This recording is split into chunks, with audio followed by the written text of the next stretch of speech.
Simões, bending one para Torres. Sai por dois adversários, Simão, a tentar oferecer o golo a Figo e a bola é golo! O golo de Figo! Rui Costa vai, acreditou, vai tirar para o golo, atira, golo! Golo! Golo! Cristiano Ronaldo, vai embora Cristiano Ronaldo!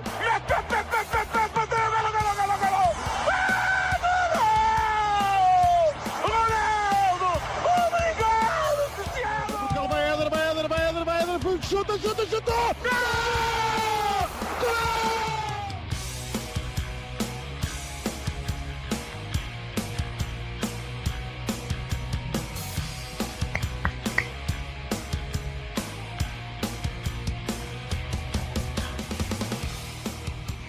From the Zé Batista podcast desk, this is a live version of the Seleção podcast. We're calling it episode number 111. And nothing really to talk about. Everything's hunky-dory in the land of Tugas in Texas. So, just one of the, and I'll get into all the words and the way I feel about the way I feel, and as the music just falls off the cliff here. Sorry about that. I'll get into it because there's not a lot of fun that we saw yesterday as we are recording the day after Portugal's very disappointing 1-1 draw against the Democratic Republic of Congo. It feels so much worse than a point. It feels so much worse than escaping with a point. And that's what I think we did. We escaped. So we want to make sure that we talk to you guys. Obviously, I'm going to actually need to, because I don't have the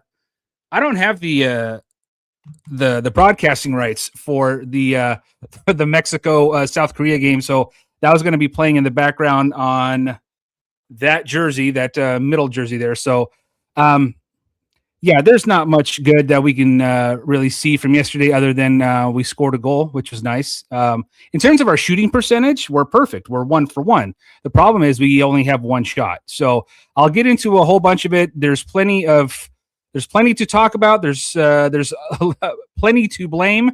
And I'm going to do a little look. That's a new thing that I never did before. I've got your comments from YouTube popping up here. They'll come in. So James Faria, he says, relax, vão acordar. They better, but a man who is still acordado, even though he is, Eric, I'm the king of segues, buddy. A man who is very much acordado on the East Coast of these United States. Oh, I can't do that to Eric with the comments. I'll just bring him on here. But Eric, what's up, buddy? How are you? Good. How are you? Look at that headset. I know. Okay, I use it for commentary that I do from home. So I figured, why not? You play any video games with that thing or what? I don't. I don't play video games anymore. Not because I don't want to. I just don't have the time, and my PS4 is crapped out on me. Oh, PS4. My know. God. I know. I'm living in the past. Let's get. You know what? Like the Portuguese national team. That's the theme. This is a good segue too. Segues. Talk about it. Real quick, I'm going to do a little bit of parenting as we're doing the show. Lucas, come here, please, buddy. Yeah, that's all right. We got to put these kids to work. I don't mind you putting the comments on top of my face. No. I've already taken them off. But can you close mine's laptop behind me? Just shut it. Just slap it down, buddy. Look at that hair. Yeah. Gadelha. Ele tá bem agadilhado, então. Hey, little João Neves, come here. Yeah, I call you little João Neves. Look, just so everybody can see, he's got the t-shirt tucked into the shorts there. Love it. So, Lucas, say hi to everybody. He's a mixture between João Neves and Fernando Couto. Oh, yeah, buddy. Well, you know what? We could use a little bit of that those gunners for sure. Okay, you can go. See, oh, hey, Mazuma. Hey, one more. I love parenting live, guys. This is all staying in. Can you close the closet door, please? Come on. All right. Anyway, as he's doing that, Here's what I want to start off with, Eric, and if you will indulge me for a second. You have been everywhere, brother, in terms of doing media, and I am so happy to see that you are getting. I don't want to say you're just due, but I just love seeing that you're out and doing your thing in terms of media, in like so many different outlets. I love seeing it, dude. I'm happy that you're able to do it and that you're doing it, and especially during a big tournament like the World Cup. So, not that you need me to be proud of you, but I am proud of you, and I'm proud to see that you're kicking some ass media-wise, dude. No, I appreciate that. I have been busy. I'm blessed to have been busy. I wasn't quite sure leading into the World Cup exactly what it was that I was going to be doing, but fortunately, opportunities started stacking up, and being as greedy as I am, I took them all. Ain't nothing wrong with being greedy, man. I'm just happy. I'm happy to see that people are getting to see the hard work that you have done and the expertise that you have. And I'm forever, I'm always forever indebted to what you have done for this podcast. I actually ran, sometimes it's either your phone or Instagram or some. Gives you like this day 8 years ago, 9 years ago, whatever. But it was just a couple of days ago, 8 years ago, that you, without me ever contacting you, you tweeted, "Hey, listen to the Seleção podcast if you want to listen to some Portuguese soccer content in English." And I was forever appreciative then. I'm forever appreciative now, and I always appreciate when you come back and do the pod because we always have a good time, man. Yeah, this is great. This is an enjoyable conversation about something that we absolutely love and very often, too often, breaks our hearts. We are in the middle of a hydration break in the podcast. Could I interest you in some Peter's Gin do Mar?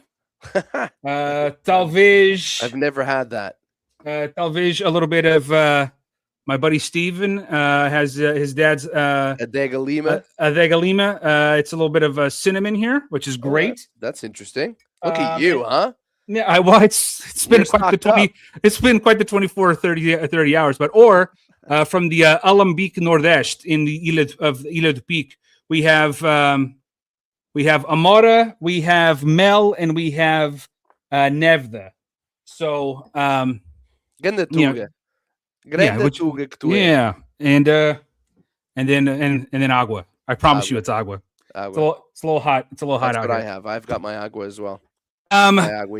So I want to kind of start like this. There was an anticipation from this, and I'm just going to call it the entire Portuguese diaspora, anticipating this game, anticipating this team. Because it's one thing to have the World Cup start. It's another thing to wait, like, what was it, like 4 or 5 days for Portugal to play. Mm-hmm. And I was so excited, so happy that that game day had finally come. And I left that match saying, what the diaspora did I just see? Because that was, in my opinion, and this is obviously my opinion, I just prefaced it. I have not been left by a Portuguese performance so disappointed, so disheartened, and bewildered by what I saw since they lost against Serbia to try to qualify for the last World Cup at home. I just I could not understand after the first 6 minutes what I saw for the next 84.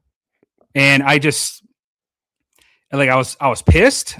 But I also I was so confused, Eric, by how what had started so hot in the first 6 minutes just came to a screeching halt for the next 84. I give you the floor, sir. Yeah, well, look, I wasn't surprised. I wasn't surprised at all. In fact, in December, I went to New York to work on a show for the World Cup draw. And when we were discussing all the groups after the draw was made, I said, we're going to drop points against DR Congo. We're going to beat Uzbekistan. And then we're very likely to lose against Colombia. Now, that's on record somewhere, so I'm not making that up.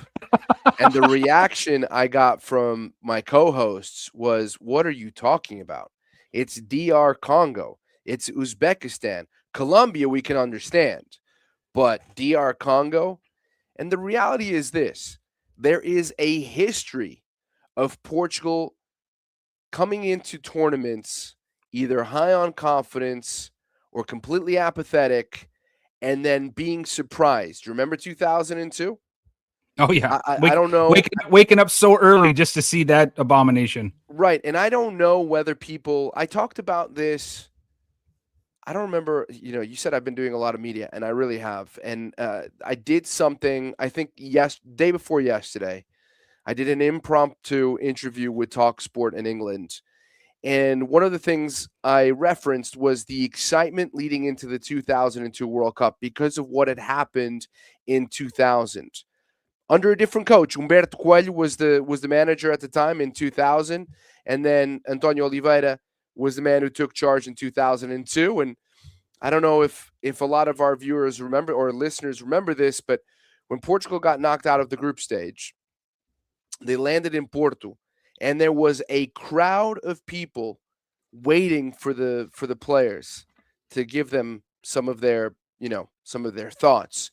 And the number one guy that everybody wanted to go after was Antonio Oliveira, because they felt that he had completely miscalculated the group stage, his tactics against the United States, so on and so forth.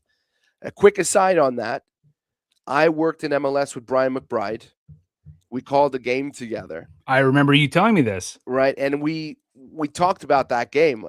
I hadn't met him in person, and I said, listen, we're working together, and I want you to know that I'm going to pepper you with questions about 2002. And he was more than willing to talk about this. By the way, Brian McBride, what a gent. What an absolute gent. And he told me that if that game had lasted another 5 minutes, the U.S. would have lost. He said they were out of legs. They were out of ideas. Portugal were all over them. But I digress. The point is, there was a lot of excitement going into that tournament. Portugal was one of the top 5 favorites, maybe even closer to top 4 or top 3, and they absolutely pooped the bed.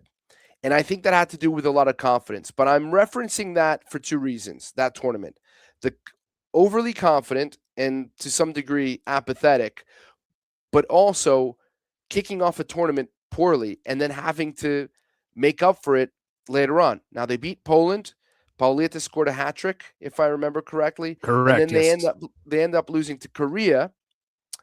João Pinto gets sent off ridiculously. Euro 2016, just another random one that I'll pick up. The performance against Iceland. It was as anemic as this one. Totally frustrating. Now, in that tournament, Ronaldo missing the PK in that one. Like I think sometime in the second half. I think, if I'm not mistaken, against the Iceland game. In the Iceland game. It was traumatic, so it's probably, I'm far enough away somewhere. I'm far enough away from 2002 for it to all come back like lucidly, and I have been talking about that tournament recently. But in 2016, what we saw is that sort of performance carried over throughout the tournament, and somehow we lifted that trophy. Okay. I was fearful, and you and I had talked about this, and I know a lot of our listeners, your listeners, think there are listeners. Eric, you've been on the show enough. There are listeners. You're the king of the show, so you deserve all the credit in the world. Print the T-shirt. But I have been criticized by some of your listeners who follow me on other social media platforms for being too negative about Portugal and far too negative about Cristiano Ronaldo. And at some points, Danny, I've had to sort of look myself in the mirror and think, man, am I completely wrong about this? But over and over again, my friend, I am vindicated by the performances. So no, I was not surprised by what happened. While I was annoyed at what happened, it certainly didn't ruin my day because I expected it, to the point, and I know that I'm being long-winded, so I'll end with this. My son, who is 4, Benny! Over the last 4 months, he has taken a sickening interest in soccer. I mean, he's obsessed. He sleeps with a soccer ball. It's a problem. He kicks everything in the house. The only thing he doesn't kick is the cat, thankfully. Okay? But he has gymnastic camps with his sister. And I thought about pulling them both early because they were only going to end at 1:00 by the time kickoff. By the time they came home, it would be 1:30. They would miss so much. And I thought, man, you know what? I don't want this to be my son's first Portugal World Cup experience with me because I have a feeling this is going to go pear-shaped. And so it happened. You know what? Paulo Miguel here. You're being realistic. It's not being negative. The truth can hurt sometimes. And again, I don't want to go with history because most of these players, nobody played in 2002. I think Ronaldo might be the only player from the 2016 team. With the exception, I think maybe Bernardo Silva was about to make it, then got injured at the beginning. But either way, there should not be any of these historical scars on these players. But yet, we find ourselves in similar situations. And the one thing, and we'll talk about Roberto Martínez, but he said something, and I'm going to paraphrase because I've seen it a few times, and I just jotted it down. He said something to the effect of, after yesterday, it's not about winning the World Cup. It's about playing better. Sir, I respectfully disagree because there is a picture that I am now showing you as you're watching on YouTube. That picture is taken of a team that did not play beautiful football. They grinded it out. They made it tough for the opponent, and then they took advantage when the advantage presented itself. I don't care about beautiful football. What I care about is this is more than any other tournament at any other time. This is a results-driven business.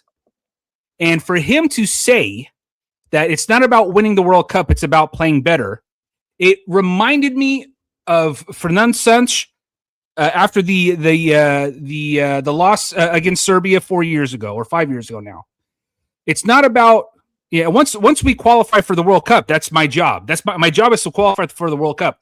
Why is there such a low bar for us?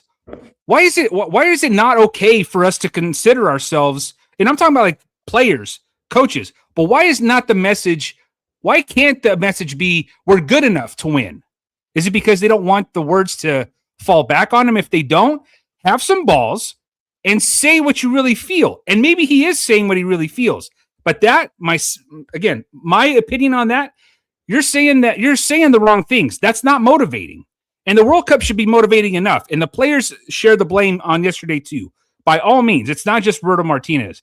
But my God, man, you just saw your team, who is supposed to be one of the favorites, top 5, top 6 favorites, and for 84 minutes following a goal, did absolutely nothing but just stand on the field kicking a ball. 700 complete passes for what? Who cares? Like 4 of them went forward. So I don't know, man. I was, again, very disheartened is what I was yesterday, without a shadow of a doubt. Look, I understand your frustration. It's funny. It's funny because I'm listening to you and I'm sort of sensing your anger and your frustration, and I'm reflecting as to why I don't have that same sort of reaction. Well, because you felt this, and I'm not saying like not that I didn't see this coming, Eric. I know, and I didn't mean to cut you off there, but I'm kind of hot right now. No, you're fine. You're ripping. And not at you, obviously not at you. Like, and I was one of the people, and we actually have a caller, if we want to say that. I put out the link to join us in studio to anybody who wanted to, and I'll put it out again. We do have a caller waiting, so we'll do traffic and weather on the 8th, and then we'll bring you back in, sir. But there was every indication, Eric, that last summer, had they not won the Nations League, Roberto Martinez was going to be fired. Pedro Proença was probably going to hire Zé Mourinho, and maybe or Jorge Jesus or Sergio Conceição. Either one of those were available, I believe, at the time. But in my heart of hearts, I felt that Roberto Martinez earned the right to come back. He beat Germany in comeback fashion. He came back, or the team came back twice to tie Spain and won in PKs. While the logistical part of me says just because he did that doesn't mean he should be back. I think he had earned that conversation to come back, and obviously he did. It's one match, but yesterday was as bad of a performance as I have ever seen out of a Portuguese head coach in my time doing this show and in my time watching this national team. All right, I'm sorry. Go back. I'm going to be quiet now. I promise. No, you're fine. You're fine, and you're totally fine cutting me off because sometimes I go on tangents. You know, just going back to what I was saying about why I'm not feeling that way, just for a point of reference, I grew up a Sportingista. I was obsessed with the team, and I still love Sporting. I was never, except for a short period in my life, I was never like a clubista ferranho. And what I mean by that, I wasn't one of those Sporting above all else. I hate all the other clubs. If anybody knows me, they know that in Europe, I support Portuguese teams. I want Portuguese teams to do well, except in the final, because I don't want them to hold their trophies over Sporting. But so you a little bit. You are a little bit. A little bit. But I want them to do well. And when they do, if they do win trophies, I don't mind it so much because I think it elevates Portuguese football, and that's really important. Sure. But even at my at the height of my obsession with Sporting, Portugal for me always came number one. I don't know why. You know, what's interesting is I meet a lot of Benfiquistas, and they always tell me that o glorioso is for them is the biggest thing. Fair enough. But for me, it was always the Portuguese national team. And I suffered, man. I cried. I mean, no team has made me cry as much as Portugal has. At the end of the Euro 2004, I kid you not, I was in the fetal for hours in my bed, crying like somebody had shot my puppy. Me too, you know, bud. It's a sickness. It's an absolute sickness. But for me, the Portuguese national team represented more than soccer. It represented a country that I have always been very proud of and always believed didn't get the recognition in comparison to other European countries. Now it has. But my love for the Portuguese national team continues.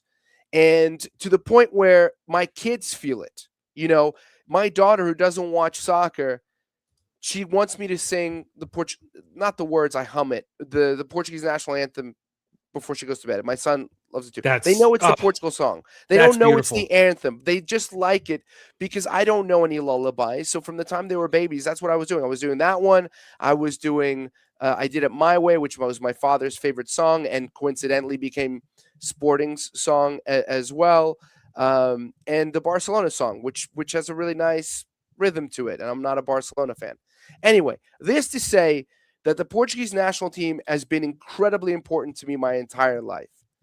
And yet, for some reason, what I am feeling more than anything else is acceptance. I've accepted what we're seeing for a variety of reasons. I didn't trust Roberto Martínez. I didn't trust that he would bench Ronaldo. I knew that he wasn't going to bench Ronaldo. I came to terms with that, and I found myself really, like a Portuguese, rooting for Ronaldo to do well. And after Messi scored his hat trick, you know, I love Messi. Okay, I'm not one of these. It's one or the other. I love Messi. But as soon as he scores that hat trick and that game ends, I look at my Instagram and massive publications, respectable publications, are immediately making comparisons to Cristiano Ronaldo. And it bothered me. Leave the guy alone. I have my issues, my personal issues with Ronaldo, not as a player, but as an individual. Okay? But leave the guy alone. He deserves respect for what he's brought to this game. Does he bring it upon himself sometimes? Yes. And so what that automatically did to me reflexively, and I said this in my TalkSport interview, which came right at the end of that game, was I want him to do well now. I kind of wanted him to start because I wanted him to just to silence his detractors at least for 24 hours. That was it. And yeah. Oh, yeah, sorry, go ahead. Go ahead. No. Go, keep going. No, because I was kind of like, it was a stream of consciousness, so I need a little bit of break to organize my thoughts. Go ahead. Well, I mean, I was having a conversation with, we all have text threads, and I have text threads with a few of my buddies. And Anthony, I swear to God, we're going to get to you. Just give me a second for this thought, and then we'll get you in here. But there are a lot of other comments here that we should get into, which are really good, by the way. So here's what we're going to do. Before I finish what I'm saying, here's what we're going to do. I want to go ahead and finish my thought here. I want to go to Anthony, and then we'll go to the comments, and then we can talk a little bit more about what happened yesterday and what the next 2 match days are gonna be about, or what we hope to be about. But a text thread that I have with some, childhood friends that I've never known life without them. Like, that's how how long we've been friends. The 2 friendlies against Chile and Nigeria, I thought for sure Ronaldo, he's going to let it rip and take all the goals that he wants, or try to get all the goals that he wants. And it's going to be, selfish football and try to get on the board on the road to 1,000, right? Maybe I should have one of those shots. My God, my throat. But I came into the tournament feeling that, all right, it's trophy over goals. And I still feel that way because, there's nothing that he did yesterday, with the exception of maybe getting in front of that ball that if Bruno Fernandes gets, maybe Bruno Fernandes puts that away. Maybe, we don't know, because honestly, Eric, what really did we see that would tell us that ball would have gone in? Right. But I said he is going to press if he's in the game and they need a goal. He won't press in terms of, or he won't have pressure to score, I should say, unless he's in the goal. He's in the game with the game in a decisive moment. I still think, and I know you're big on him coming off the bench. I think that's a terrible idea, because I can't have Gonçalo Ramos or Gonçalo Guedes or any of the Gonçalos in this world every time they that first whistle after the second half starts are looking over their shoulder to see if they're coming out for him. I'd much rather him play 60 and then have someone come in for 30 or be taken out at halftime. I just think he'd be too much of a distraction, and that's on him. It's on him, and it's on Roberto Martínez. And as we're going stream of consciousness, I've seen things about the article that came out about him deciding that he's not coming back. Those players knew he wasn't coming back 3 months ago. That's not a distraction, nor should it be an excuse to kind of, or it shouldn't be something that we should pile on even more about Roberto Martínez. Oh, he has a foot out the door. He doesn't care. If there's any kind of inkling of that, you get him out now. But I don't think that's the case. I just think he was tactically just as poor of a day that he could possibly have had. And we're sitting here, luckily, with 1 point. And yeah, that's where we're at right now. Chew on that for a second. If you want to get back to it, we will. Let's bring in a guest here. Our first guest is Anthony Esteves, and nope, that's not the right one. Hold on, let's try this. There he is. There, and Decked out. Let's do this. Let's give Anthony the big face. All right, there it is. What's up, buddy? How are? Oh, it's the Azorian one. Good. I just wanted to give you a traffic update in Sacramento. 5 and 99 looking great. Westbound 80 a little backed up. Otherwise, looking golden in Sacramento. Back to you, Danny. No, just kidding. You're the man, dude. That was great. That was awesome. Hey, first off, say hi to Eric. Hello, Eric. What's I have up, heard bud? your voice plenty of times in past Seleção episodes. It's nice to be live with you as we speak. Danny, I it's always an appreciate honor. that. It's And always a apologies for you having to listen to my voice Please. so often. That's actually see that's the Roberto Martínez Ronaldo relationship there. See, I'm the coach, but I leave him in too long. Is that yeah, that's right. I've scored a few own goals already. Go ahead, bud. Actually, I think you guys are misjudging this, and I know my soccer mind is much more advanced than both of yours. But what Martinez is doing, it's very easy. You keep passing. You pass for 70 minutes straight until someone tweaks an ankle. There it is. Goal. It's set. You guys just don't understand the way he's thinking. That's right. Total sarcasm. Right. Total sarcasm. Let's workshop that a little bit. Yeah. It's a Simpsons episode when Portugal played Mexico. Well, I don't think we're going to play Mexico the way we're going. I mean, I'm just putting that out there. As you know, I think we're at 1-0 last time I saw. But yeah. The just playing better comment, I was saying, that's something when we first made it back to the World Cup after years of not being there. We just play better and we made it. We've been to 7 straight World Cups since 2002. That time is gone. We've proven that we can make it, that we qualify to be there. Now it's time to, it's time to want the cup. Doesn't mean we're going to, we've been able to get it, but the mindset should be attack for the cup, not just to play better. Again, that's when someone who just started watching in 2004, when we were there during Euro Cup and fell in love with this team and saw the Ronaldo debut basically. And so now it's this is, the knees are aching more as I see that it's his last World Cup. And it's to that point where I'm like, man, fairy tale story would be awesome, but not the way it was done in that match. Yeah, man. I appreciate you making some time. I will say this. I'll talk to what you were saying. I've followed this team since I was I was 20 in 2000. So the Euros of 2020 and Eric had mentioned that Euro. I mean, the Luis Figo call at the beginning of my podcast is that goal that he hits. Mm-hmm.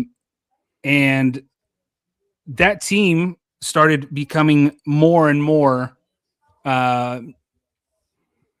public, for lack of a better term, because they were coming off that golden generation that won the under 17 and the under 19 World Cups. Yep. But I fell in love with this team in 2006. I have never seen that team play as good. And if you want to talk about playing better, yeah, they romanticized football in that tournament. We're not fortunate enough to make it past France in the semis, and then kind of packed it in against Germany in the third place game. But that's when I fell in love with this team. That team was golden. Yeah. And I guess the one thing is I've always kind of wanted to have that combination of that love that I felt for that team or how I fell in love with that team in 2006, and then seeing it come to fruition in a World Cup. Mm-hmm. I'm so happy we won the Euros. No one will take that away. Nations League, whatever. I don't care. I mean, I care, but it's there's not the gravitas of winning that is not the same as the Euro or the World Cup, obviously. But that will change, by the way. I think so. I mean, it's changing now, especially with UEFA announcing that they are modifying the qualification process for the Euros, not for the next ones, but the ones after that. I think that the Nations League is gonna gain more and more weight, and so the fact that Portugal won the very first one and then wins it again, only team to win twice, I think that will be of some significance or of more significance in the future. Yeah, I agree. And again, that first one, you could see that teams weren't taking it that seriously because there was a lot of B team action in the group stage. And then you had, if I'm not mistaken, it was Switzerland, Holland, and England in the Final Four, and they all brought their A teams then. And I didn't think there was a lot of B team action since then. So I agree with Eric in that sense. Like, it's going to get better, but obviously the biggest prize that we have not won as a nation is that World Cup. And I want it so bad. Mm-hmm. And I'm not speaking out of turn. Eric wants it bad. Anthony wants it bad. Everybody in the chat wants it bad. Mm-hmm. What was disheartening about yesterday is that the guys on the field did not seem to want it bad. Nope. And that sucks. Yeah. I think that's certainly, I think it's difficult. It's difficult to make a statement like that. I just did, Eric. No, I know. but there's wanting something, but not knowing how to achieve it. Maybe that's true too. I think that's the way we need to approach it, because I certainly wouldn't want to besmirch. I've never used that word in the sentence, so I'm very proud of myself. Good. The Portuguese players who are out there playing. Can I just? I do want to read a couple of comments here, because the comments are really good, and sure. I'm really happy that you have this following that brings a lot of passion to the comment section. Eric, let me do this. Hey, hold on one second. Anthony, thank you very much, bud. We'll talk to you again. Luis, we got Luis great up next. Anthony, by the way. I ordered it. It hasn't arrived yet. I'm very upset. This is a gift from one Eric Vieira, my cousin. So yeah, thank you, sir. Thank you. See, Eric Vieira, the actual jersey. Eric Vieira is Krakauer's not listening to this part right now. Eric's my favorite Eric that I have on the show. Danny, he's right there. Danny, he's right. Oh, geez, he's still there. All right, Anthony. Thanks, buddy. Appreciate you. All right, let's get back to Eric. And Eric, so as you're reading them, I'll see if I can pop them up on the They're just a few, and Paulo Miguel 42-49. I don't know why I read that in Portuguese. 42-49. It's fine. We're good. He wrote Euro 2000 was the highest level for me. I agree. I think 2006 was very close to it. I think those were two amazing tournaments in terms of the aesthetics of the football that Portugal played. 100%. Lucien Feltri,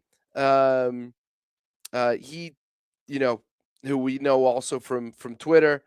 What did he write? He wrote something here about 2016, how 2016 was basically vilified, or the football that was played was vilified. But now looking back, the defending was excellent, obdurate.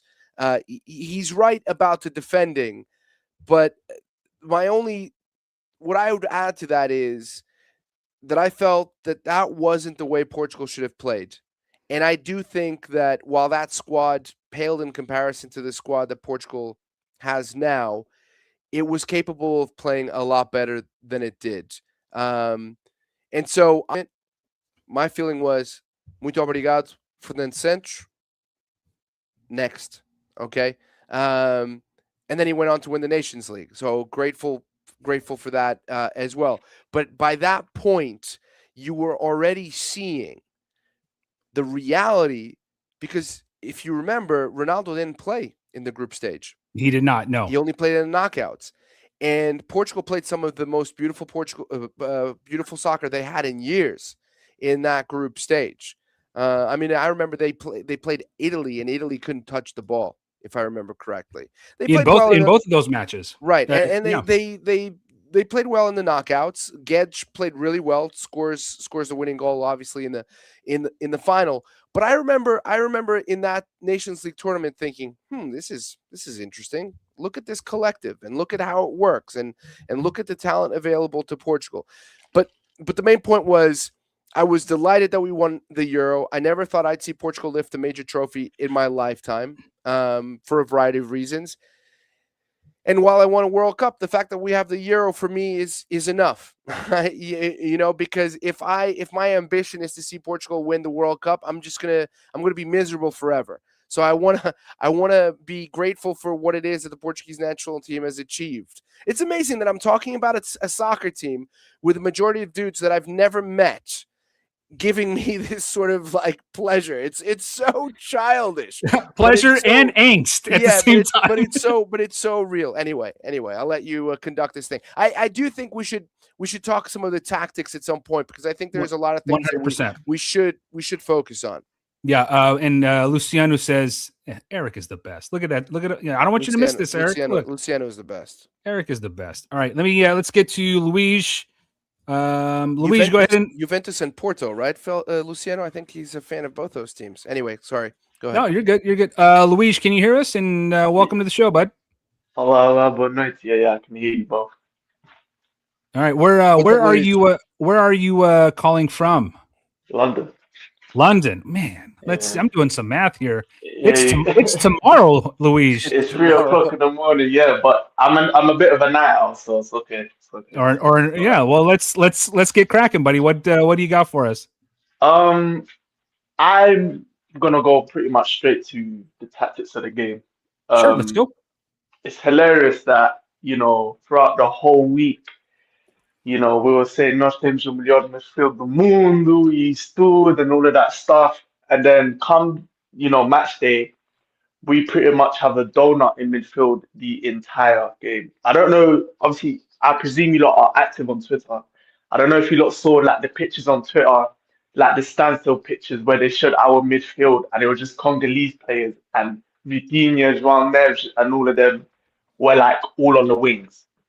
And it's amazing to me that we have such a blessed midfield, and yet this Careca, this bull, decides to literally just have us fully rely on wing play. And not only just wing play. Hold on, Luis. I want to be talking about me. I was about to say, we want to clarify.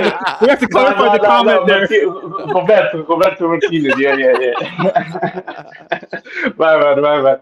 But it's amazing that he has us fully relying on just wing play, and he insists on doing it. And another problem is that, eu adoro Vitinha. Like, I love Vitinha. Eu adoro Vitinha mesmo. Mas o meu problema, my problem is the fact that Bruno Fernandes should be the metronome of this team. Like, it should be his team. And one of my biggest issues is that him and Ronaldo don't work together. They've never worked together, because the problem here is that Ronaldo takes up a lot of Bruno's positions. Because the thing about Bruno is he's not a pure playmaker. He's also a box crasher. He has finishing instinct. And I don't know whether you lot saw a video in the Congo game where Constantão beat his man 1-on-1, crossed it into the box. Ronaldo took the shot and it went wide, but Bruno was standing like a bit further away from him, right in front of goal, and he looked at Ronaldo thinking, "Why did you take the shot? I was in a better position than you." And Sorry, that's on me. It's all good. And personally, I just think that this manager this trainer has no idea what he wants to do. And the hilarious thing is that back in the Nations League last year, when we was on the verge of going out to Denmark, I made peace with it, because the reports were out before that he was on a hot seat. Had we lost the Nations League, ciao. Yep. He would have been gone. And I made peace with it. I said, you know what? I don't mind. Listen. The Nations League is nice, but I don't like the fact other nations look and they say, who gives a shit, really? Like, you lot are bragging about a Nation League. It shows that Portugal has a lack of history when it comes to major honours. And like, for me, I understood the greater good. I said, listen, I believe in this team if this man goes.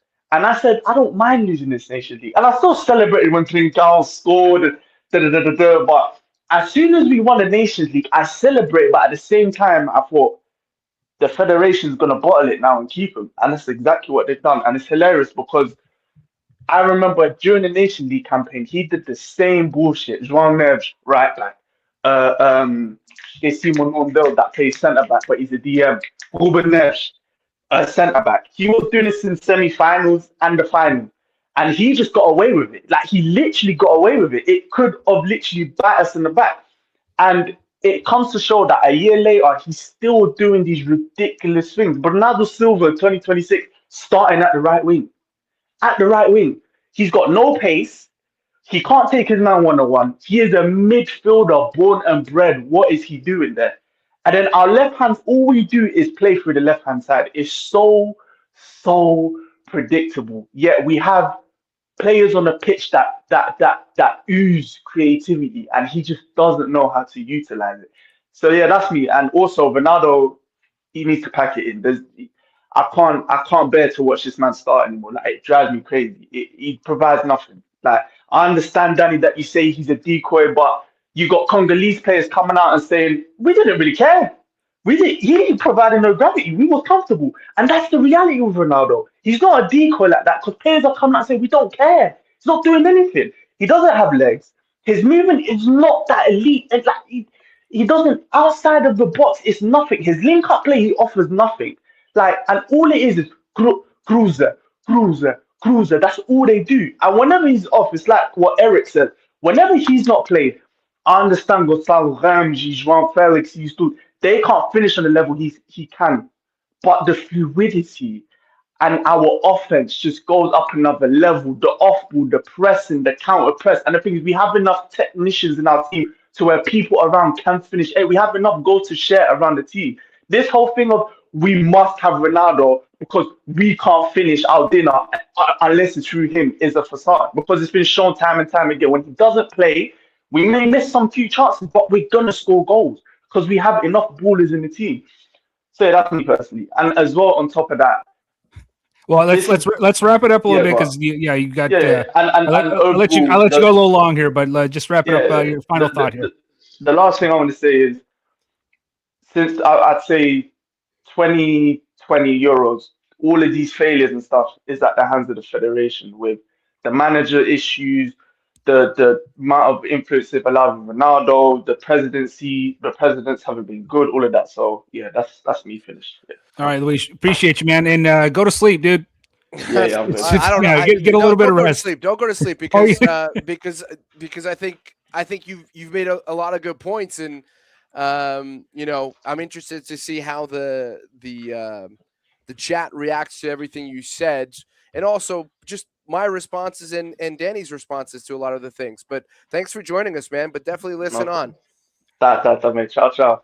Yeah, Luis, and honestly, um abraço para ti, dude. And seriously, like, it's, if I had to do the math, what, 3:45 in the morning right now? Yeah, you're close. Yeah. Golly. He's listening to you, Danny. He's listening to you. That's the stuff of nightmares, not the stuff of dreams, dude. It is the stuff of dreams. Luis, abraço, man. Thank you so much. Obrigado. Ciao. All right, let's get to one more caller here because Brandon's been waiting, and then we'll get to some tactics. We'll get to some comments as well. Let's get to. Hold on, just clicking on a bunch of stuff. Brandon Silva. First of all, I like that jersey. Big game tomorrow. But first of all, can you? So you can hear me, because obviously that face means I that joke landed, so that's good. So Fayal and Graciosa, but where are you currently right now? Vero Beach, Florida. Oh wow, Vero Beach. Right. That's where my partner grew up.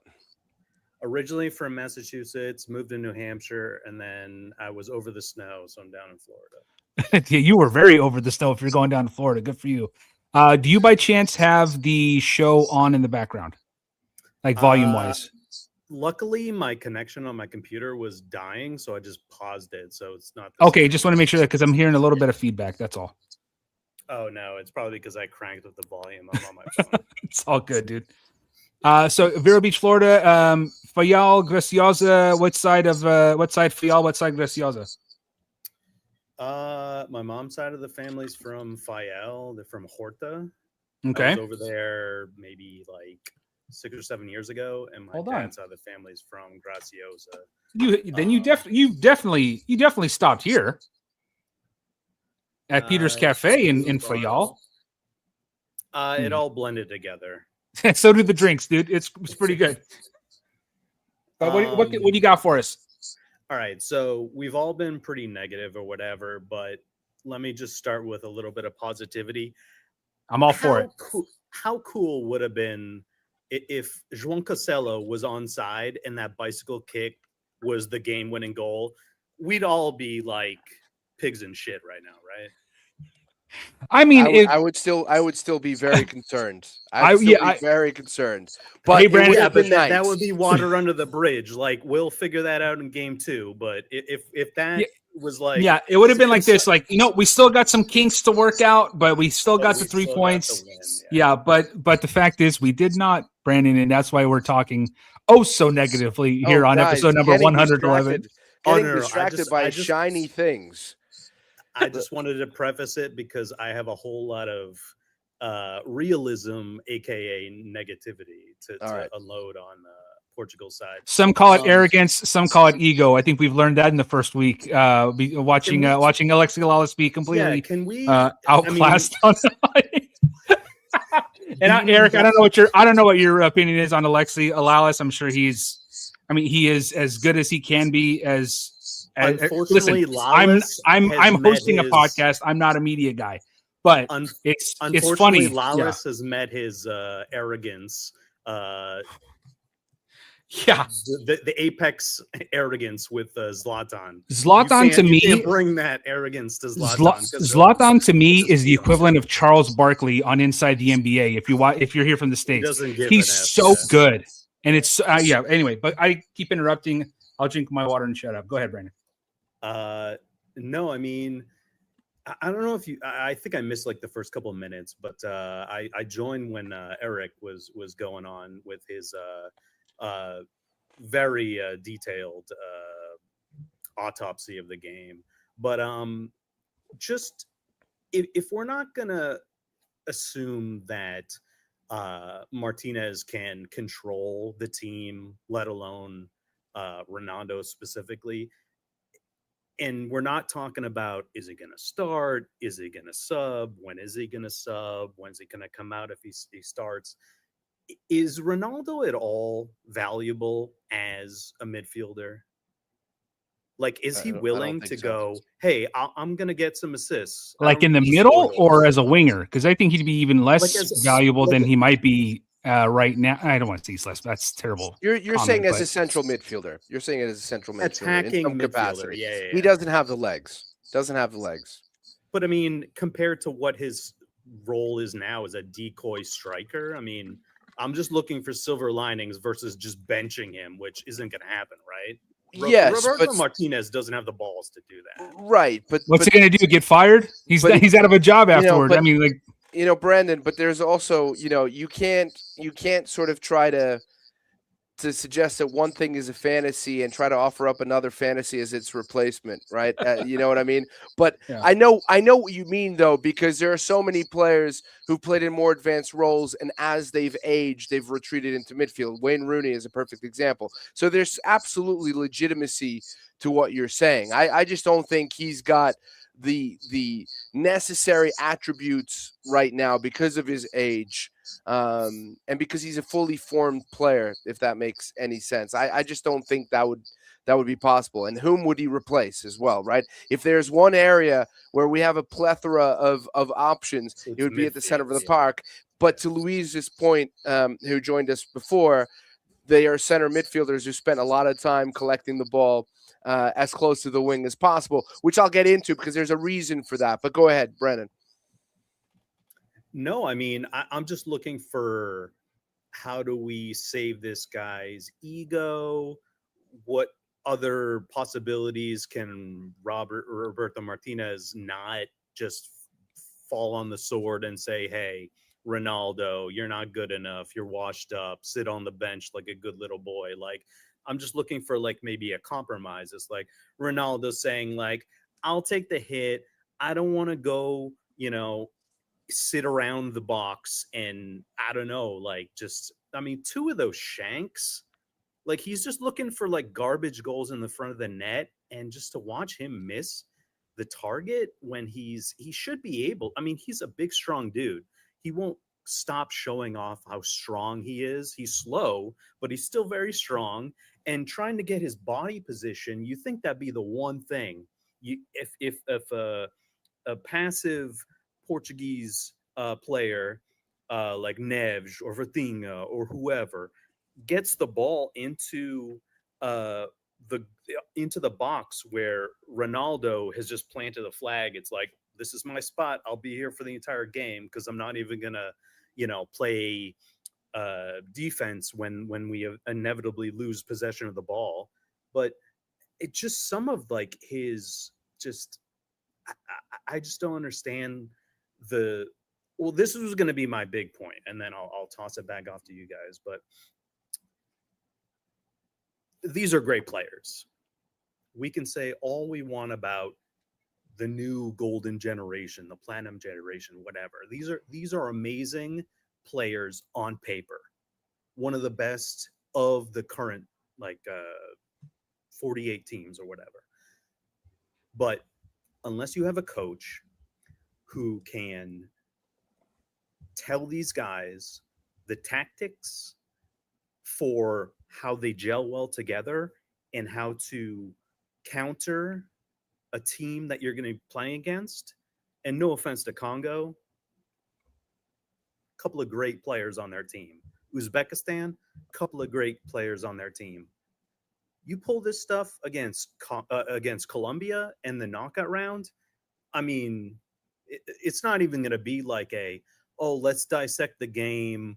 What did they do right? What did they do wrong? It's to that point, it's going to be like, oh, these guys were completely overmatched from the get-go. They didn't know their ass from their elbow, So I think it's just, what does Roberto Martínez need to do differently with this group of players and not let them be so exposed? If we're putting all our Ronaldo eggs in our Portuguese basket, I think it's just over before it starts. And I don't love Ronaldo as a person. He's not the greatest guy, but as a player, like, you know him personally, you know that to be true? No, I mean, there's some okay. Just, stuff. It's public persona. You don't. Hey, Brandon, we appreciate you, man. Thanks for tuning in. Be safe out there in Vero Beach and enjoy the game. The US game. Australia. We beating Australia tomorrow or what? I mean, if they put up a game like Paraguay, I mean, I think they have a good chance. Yeah, 100%. Absolutely. All right, man. Thank you. Appreciate it. I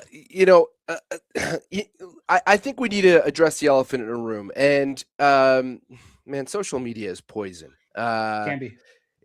Anybody who's listened to this pod and who watches me on things, I've been talking about Cristiano Ronaldo needing to be benched for all the way back to 2022. And Ferdinand Sanch actually had the testicular fortitude to do it. And it paid off against Switzerland. It didn't work against Morocco, but it didn't really have anything to do with that. Eric, did he do that knowing he was gone? Maybe, possibly. I would say yes. Yes. But people, I bumped into a couple of Portuguese fans at the Football Factory in New York recently, and we got to talking, and they were like, well, Ferdinand Sanch benched Cristiano Ronaldo against Morocco, and look at what happened. That wasn't the issue. The issue wasn't not having Cristiano Ronaldo there. The issue was very similar to the one that we saw the day before yesterday. It was passive passing, an inability to stretch the field, to be vertical, a lack of purposeful possession, so on and so forth. So this is an issue that we've talked about before, whether it was Ferdinand Sanch or Roberto Martínez. But, and I got a lot of flack for this because I've gone everywhere and talked about this. And I tweeted it out, and oh my God, the responses. I wrote something to the effect of, what if I told you that Cristiano Ronaldo had little to do with the pathetic performance? Man, if you guys want to look at the responses I got, I mean, a lot of people agreed, but a lot of people disagreed, and some people are vicious. It doesn't affect me one bit, but it just shows how polarizing this topic is. But I really believe that, and I've since watched little bits and pieces of that game. Do I think we would have been better off with Gonçalo Ramos in the starting 11 in that match? I do. I maintain that. I think we would have seen certain things, certain attacks develop a little bit better. But to suggest that loss was down to him is ridiculous. Absolutely. Okay? As Luis said, the midfield was not cohesive. We had a huge hole in the middle. And the reason for that was Martinez believes that in order for us to build and break down deep blocks, he wants to triangulate and create overloads on the wings. But what happens is if you make a mistake, then you are wide open down the middle. And we do not know how to defend in transition. We never have. And this is another topic that I've brought up to you. The crosses that went into the box, and yes, there were a lot of crosses. Most of them were poor. Cristiano Ronaldo, when João Neves scores his goal, is occupying 3 center backs. Okay, so his presence in the box for that cross is exactly the thing that allows João Neves, one of the best headers of the ball in Europe, not just according to me, but to Vitinha and to people who watch every one of PSG's games. And I don't watch all of them, but I watch a lot of them. So Cristiano Ronaldo did things in that game that were beneficial to some degree, and that was one of them. But the service has to be better. So it wasn't about him. But there's another point that I think that really needs to be made. When I looked at the 11, I wasn't disappointed with the 11, but I didn't think it was going to be a 4-3-3. I didn't think Bernardo Silva was going to get stuck out on the wing. I thought we were going to essentially play an asymmetrical formation, which was going to be a little bit of a diamond with Vitinha, João Neves, Bruno, and Bernardo in the middle, close to each other. And then Cristiano Ronaldo and Neto closer to the wing, but perhaps with a little bit of liberty to switch flanks, right? Make diagonal runs both ways in order to open channels for players to attack the half space. And by those players, I mean Bernardo Silva and Bruno Fernandes. That didn't come to pass, right? It was a 4-3-3. You stick Bernardo Silva on the right. As Luis said, he doesn't have the pace, and so many other comments over here from so many people. He didn't have the pace. He wasn't able to fully occupy one of their fullbacks to allow Cancelo to move up that wing. So there was so much that was structurally wrong with this team, not necessarily because of the starting lineup. Those players in better positions with a more rigorous and specific tactical plan could have done well. The problem is they were set up to fail, and Cristiano Ronaldo was one of those guys. Now, some of the issues happened because of him. He can't press. So we were incapable of counter-pressing. We just couldn't counter-press well enough. And this is one of the reasons that I wanted Palhinha to be in this squad, because Palhinha, while not being a guy who helps you defend with the ball at his feet and keeping possession, is a guy who can at least defend in transition and is another guy who can help on set pieces, which is going to be a vulnerability for the Portuguese national team. Yeah. And there's another point that I want to make real quick. And this is something that, Danny, you even tweeted about. You have Tomás Araújo and Renato Veiga, a tandem that have never played together. Okay? And so what does Roberto Martínez do? Is he leaves the center of the park completely open so that these guys have to essentially put out fires in transition as well.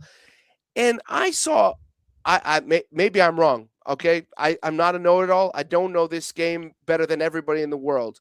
But I thought that Tomás Araújo was the better out of the two center backs.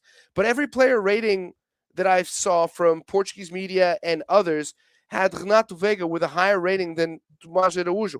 I don't understand. Is it because of his passing? Maybe. But my goodness, there are a couple of plays that Tomás Araújo makes that prevents the DR Congo from scoring. There was that long diagonal ball. I know it was in the second half where there was a block. There was a block in the box. But I'm sorry, who was about to shoot. I would say entering the middle of the pitch. I forget who who from the DR Congo passed was the passer, but it comes at a diagonal. And if Araújo doesn't slide and intercept that, he's off to the races and going 1-on-1 against 100%. Right. So there were just a lot of things that were structurally wrong, and it really annoys me. Look, I feel that my criticism of Cristiano Ronaldo are legitimate and they are fair. Okay. Even in the Nations League final when he scores against Spain, I had just tweeted about 5 minutes before he scores, he's got to pull Ronaldo. He's a liability. And I remember your response. And then he scored, and I was like, oh, the Cristiano Ronaldo hive is coming for me. And so they did. But to that point, he had liability. I got a text from a friend of mine, Mike, who's not Portuguese, but he's... Hello, Mike. He's a lovely fellow. We've actually never met in person, but we've been communicating for years because he was a big league. Oh, just like you and me, dude. Yes, yeah. But I see your face all the time. Your beautiful face. And he said about the Nations League, the semifinals and the final. He said maybe there was some luck involved, but there was also some strategic coherence about Portugal. And I said maybe against Germany, but not against Spain. We were so lucky not to lose that game. Again, something that Luis alluded to, and in the group stage as well. So I've gone on forever. I've mentioned a bunch of things. I do think, sorry, I don't want to hijack your show, Danny. No, but man, we got to read some of these comments. You pick Let's the comments, go for it. But there are so many of these dudes and dudettes, I hope, writing stuff that's really good. So please choose some to read. All right, let's take a look. And I'm just going to hit a couple here. And I'm sorry, I know people have been have been in the comments. I wish I could put every comment on here, but while you look, Pedro Fernando, 101. Humberto Coelho was a great manager. I agree. 2000, the way he ran that team, wonderful. Sorry, Danny, go ahead. No, let's go to every once in a while. Yeah, let's go to Paulo Miguel 42-49, as you like to say. We tolerated Mourinho and Ronaldo's egos when they were top. Now that they have dropped a few pegs, it becomes harder to stomach. Yeah, I would say, like, I'm a big Benfiquista. I was not wild about them bringing Mourinho in, but to Mourinho's credit, did not lose a game as in his second stint as Benfica coach, and somehow fooled Real Madrid into hiring him again as well. So my dad loves to talk about Mourinho, where he's like, how does a guy like Mourinho keep either getting fired or quitting jobs and getting contracts over and over again? I'm like, Dad, he has some cachet from years ago. I just don't think the cachet is there anymore to make it we got to get him. I think those years are far over. They might be, but I actually think it's a good signing by Real Madrid. But that's a different discussion for another time. The Real Madrid podcast coming this fall on the Seleção podcast network. Let me read another one in here. Alex Russo 7608. It's not about playing beautifully. It's about intensity. That too. And it's about, and I didn't mention this before, it's about not playing scared, which they did. That's why they were possessing the ball where they were possessing. They get the goal, and then it's like, let's manage the game, guys. Let's not take any unnecessary risks, which is a lack of winning mentality, which is endemic to Portuguese football, at least national team. I'm sorry, but I really believe that. Go ahead, Danny. Luciano from earlier in the show, he says that is as big of a disaster. Disaster of the game. The players were set up in a U formation so far away from each other. How can you expect to break a low block playing like that? The low block is something that we are likely to see again against Uzbekistan Tuesday. Eric, if you are coaching this team tactically, how do you attack a low block differently than what Roberto Martínez apparently tried to do in yesterday's match? Well, attacking a low block is very difficult, okay? The way he tries to do it, as I mentioned before, is trying to create overloads on the wings. I think you have to create overloads in the middle as well. And you need runners from midfield to break through. So you need third runs, essentially. And that's hard to do, okay? That is difficult to do. Now, I watched Uzbekistan against Colombia, and I was watching very carefully. And for one thing, I don't think they're just going to sit back in a low block as much as people think, for a couple of reasons. One, they saw DR Congo successfully push up their lines at time and cause Portugal problems. And secondly, they lost their first game. Yeah. Right. So there's a sense of urgency there that they need to get something out of this match. And I guarantee they are feeling confident that they can pull something off against Portugal. So third party runs or third runs into the box is one thing. Also, using more of Minge and Cancelo, and this is why I thought it was going to be a diamond formation.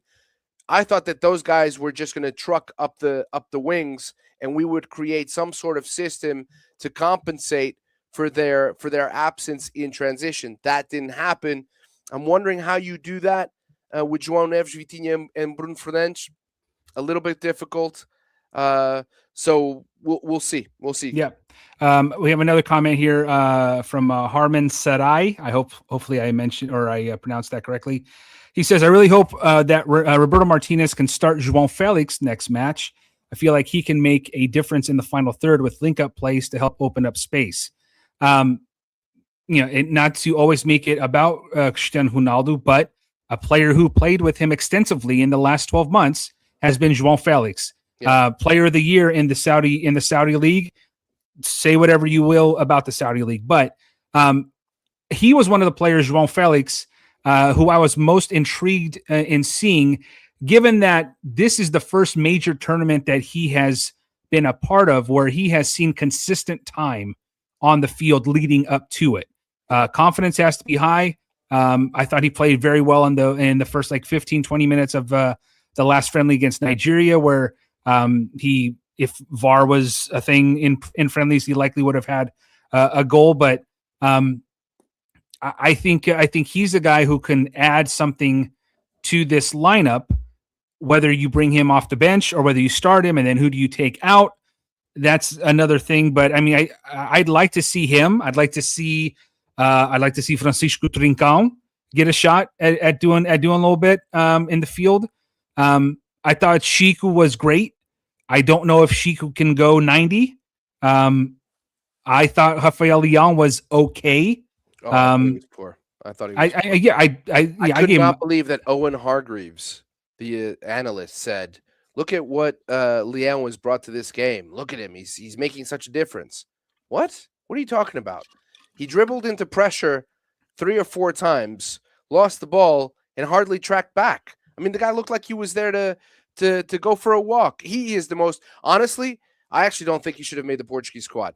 I put him in my 26, but he had a god-awful season with Milan. Yeah. Partly because he's being asked to play in a position he's not familiar with. Allegri really pooped the bed, and now he's gone, and my boy Ruben Amorim is there. Let's hope he uses. Well, no, Leão is leaving, so it doesn't even matter. Yeah. But, where do you think? Where do you think he ends up going? Do you think? Who knows, man? Who knows? Probably, I think the Saudi league. I think it's some big money. Maybe. Yeah. I don't even care. You know what? Let him focus on his records. You know, I'm all for like you've got passions. You wanna sing songs on the side and be a soccer player. You want to be a model. He's a very good looking guy, great smile. Seems like a lovely guy too. But if you're going to spend time, you know, doing other things, make sure that you're delivering on the pitch. And he has it. And he is such a phenomenal talent. Yeah. Right? It's not only the feet, it's the speed, it's the physicality. His talent is so crazy good, but it just, oh my goodness. He could be Mbappe. He could be Mbappe. Maybe not at that level, but there's so many things. Anyway, I don't want to get sidetracked. I don't want to get sidetracked by that. Can I just read Voodoo Pork Chop? Great name, by the way. Is it this? I knew it. I knew this was the one you wanted. Yeah, go ahead and read it. What I hate about Ronaldo haters, they say he's holding back this team. To some degree, he is. Where were they when Ronaldo carried a nation? Oh, man, he's got a lot of people who worship at his altar. And they said, no one said Portugal is holding Ronaldo back. I mean, actually, I disagree, man. You know, the common refrain was Ronaldo plus 10. Do you remember that? That was always the refrain. Oh, yeah, for a long time. For a long time. And I actually thought that was disrespectful to some of the players that he had on the team. Let's go to 2014. People say that was a crappy team. Was it? Raul Meireles, João Moutinho in midfield, Pep in the back line. You had Coentrão, who at the time in 2014, was he still at Real Madrid? He may have been. I think he was, yeah. At Real Madrid, starting over Marcelo. But then, if memory serves, both he and Hugo Almeida injured themselves, and I think only played in that opening Germany game. Right, and Hugo Almeida, honestly, not really a scorer, but very much like an attacking pivot, if you will. People forget that Pep screwed us against Germany. We might have lost that game regardless, but what he did to Thomas Muller, I mean, should have gotten a red card. Yeah, I think so. But that was a decent team. You still had Nani. Paulo Bento just screwed it up because he catered too much to Ronaldo on that left-hand side. The team was completely and utterly imbalanced because of Ronaldo. And he had the patellar tendonitis as well. There was just so much going on. So I think it was more about coaching than him not having a supporting cast, because he absolutely did. In 2010, he had a supporting cast too. But he was misused by Carlos Queiroz, who put him as like a center forward without really building a system for him. So that to say, Voodoo Pork Chop, that Ronaldo always got the credit, and rightly so. I said on Talk Sport, and people are lacerating me for this. I said on Talk Sport that Cristiano Ronaldo put Portuguese football on the map. He put the Portuguese national team on the map, and I've got all these Portuguese fans saying, Doesn't this guy know, this American guy, because they don't know who I am? My last name is Krakauer. I use my father's name. I don't go by my mother's name, Dias, which upsets her. So maybe I should. But it's another podcast too. That's another podcast as well. It really upsets her. But they're saying, do you not know about Eusebio? Do you not remember Luis Figo and Rui Costa? It was a different time, man. Listen, when I was watching Euro 2000, people were asking me whether Portugal was in Spain or in Brazil, okay? And that was frequent in New York City. Ronaldo changed the game for the Portuguese national team, and Mourinho helped him with that as well. And he brought a ton of cash to the Portuguese Federation. There would be no what's the name of the training center in Oeiras? Cidade de Futebol. The Cidade de Futebol. There would be no Cidade de Futebol if it weren't for Cristiano Ronaldo. There wouldn't. There simply wouldn't. The Portuguese national team's coffers are filled up because of Cristiano Ronaldo. We will forever be grateful, build statues of him everywhere in the world. You know the Castelo de São Jorge in Lisboa? Right? Put his name on it. Okay? The Orange Man, sorry, all over the place in here in the United going States. Completely someplace. You know Maybe, what I mean? maybe we put Ronaldo's name on the Kennedy Center. What do you think about Kennedy that? Center. There Like, it is. whatever. Okay. The man deserves the world. Okay, he does. And again, I think it was Brandon who said I don't like who he is as a person. Blah blah blah. I have my issues with him too, but he has elevated that country sportingly in a way that nobody else could. But that does not mean that he is entitled to remain on this team or remain a starter forever to the detriment of the team. Well, Eric, you've mentioned this before, and you mentioned social media. There is no nuance in social media. It's either you love him or you hate him, and you're either grateful or you're not. And it's one of the things that drives me crazy that I can. And this is the same thing with Fernando Santos. I can thank Fernando Santos till the cows come home for him being the manager that brought us our first major tournament. But Jesus, when it's time to go, it's okay. It's to say it's time to go, and I'm not being ungrateful for what he did prior to that. And that's the thing that just drives me up the wall. Paulo Miguel, 42-49. Actually, Ronaldo is playing like a statue now. Well played. Well played. This is a guy. You know what that is? That's a P1 listener. That guy's been listening to us the entire time. You know what? I don't know. I just saw somebody mention Ruben Dias, and Eric Vieira is waiting patiently. Eric, I'll get to you after this. Him practicing. We have today is Thursday, so that's 4 days before the game against Uzbekistan. Obviously, good news that he's practicing with the team. He wasn't doing any kind of side exercise or side training. But I think just bringing some stability to the back should help this side against Uzbekistan. The one thing about Ruben Dias for me is, and I've talked to you about this before too, is Ruben Dias does not have Pep at his side anymore. And I'm not saying that Ruben Dias is the new Pep. He's the new Pep solely based on being the number one ranked, for lack of a better term, center back on this squad. But he doesn't scare anybody in his current form. If we're talking 3-4 years ago, when he shortly after he signed with Man City, that year that he played at Benfica that got him that Man City contract, him and Pep were an unbelievable duo.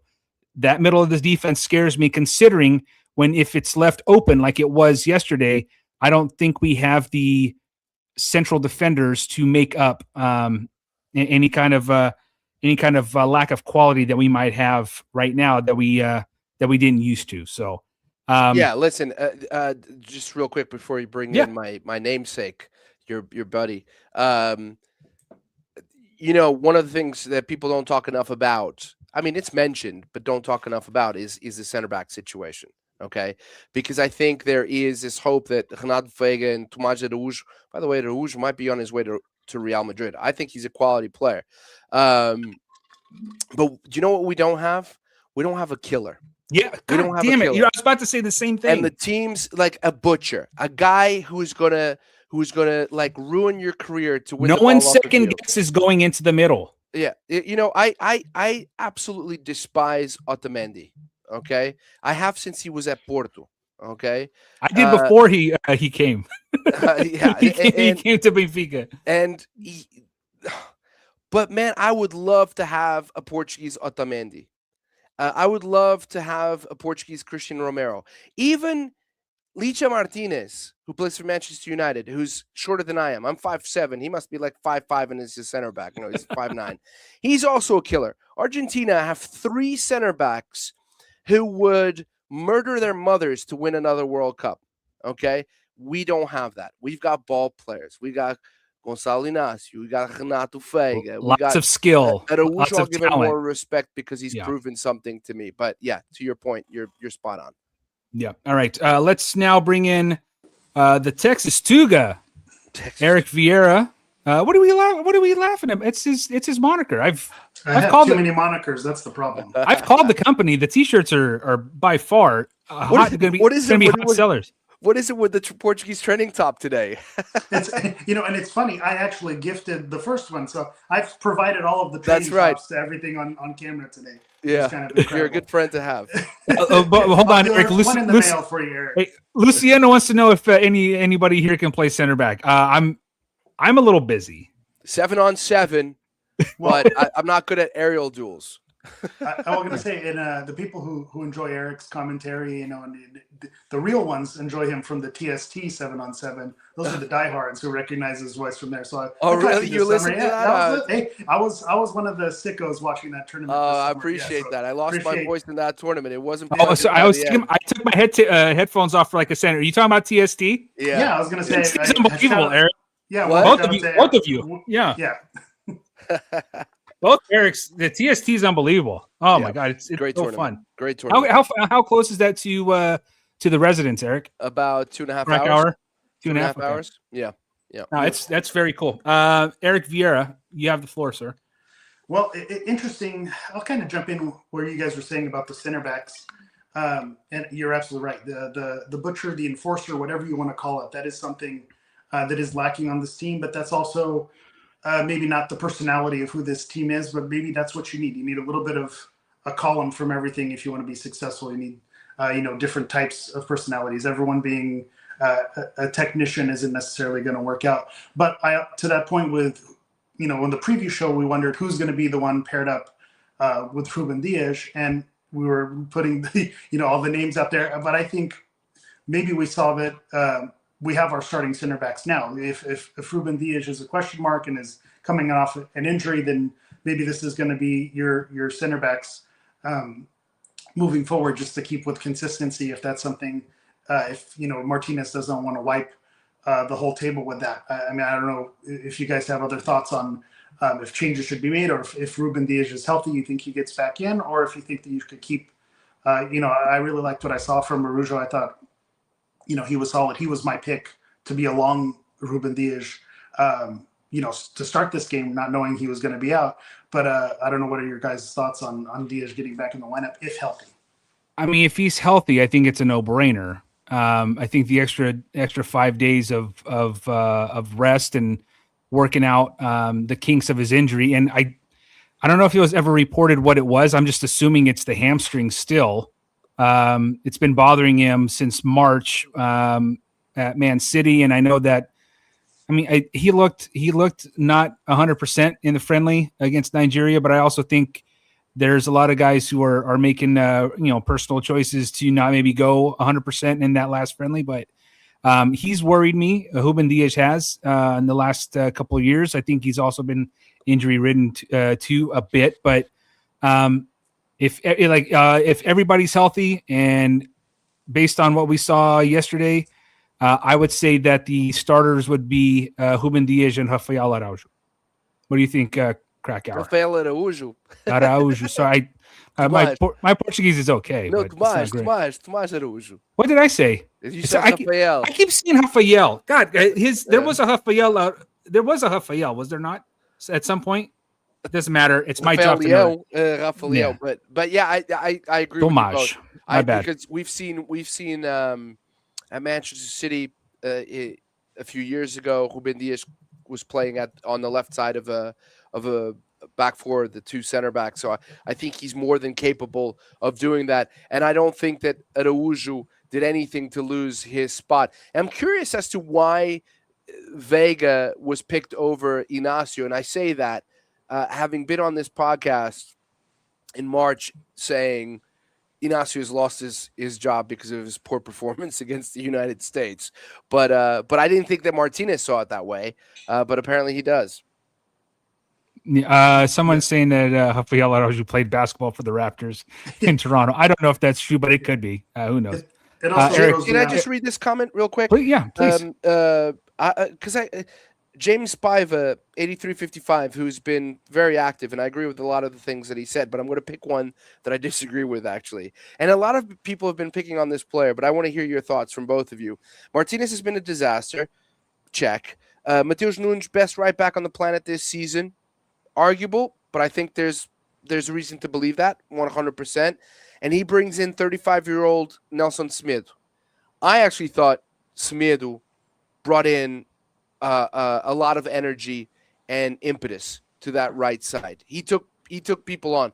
When he was checking in, I thought, I'm not sure about this. I wouldn't have brought Nunes in because that's not the kind of player that Nunes is. Nunes is a right back who occupies the half space really well, and that's what he did for Manchester City, allowing for a winger to hug the chalk.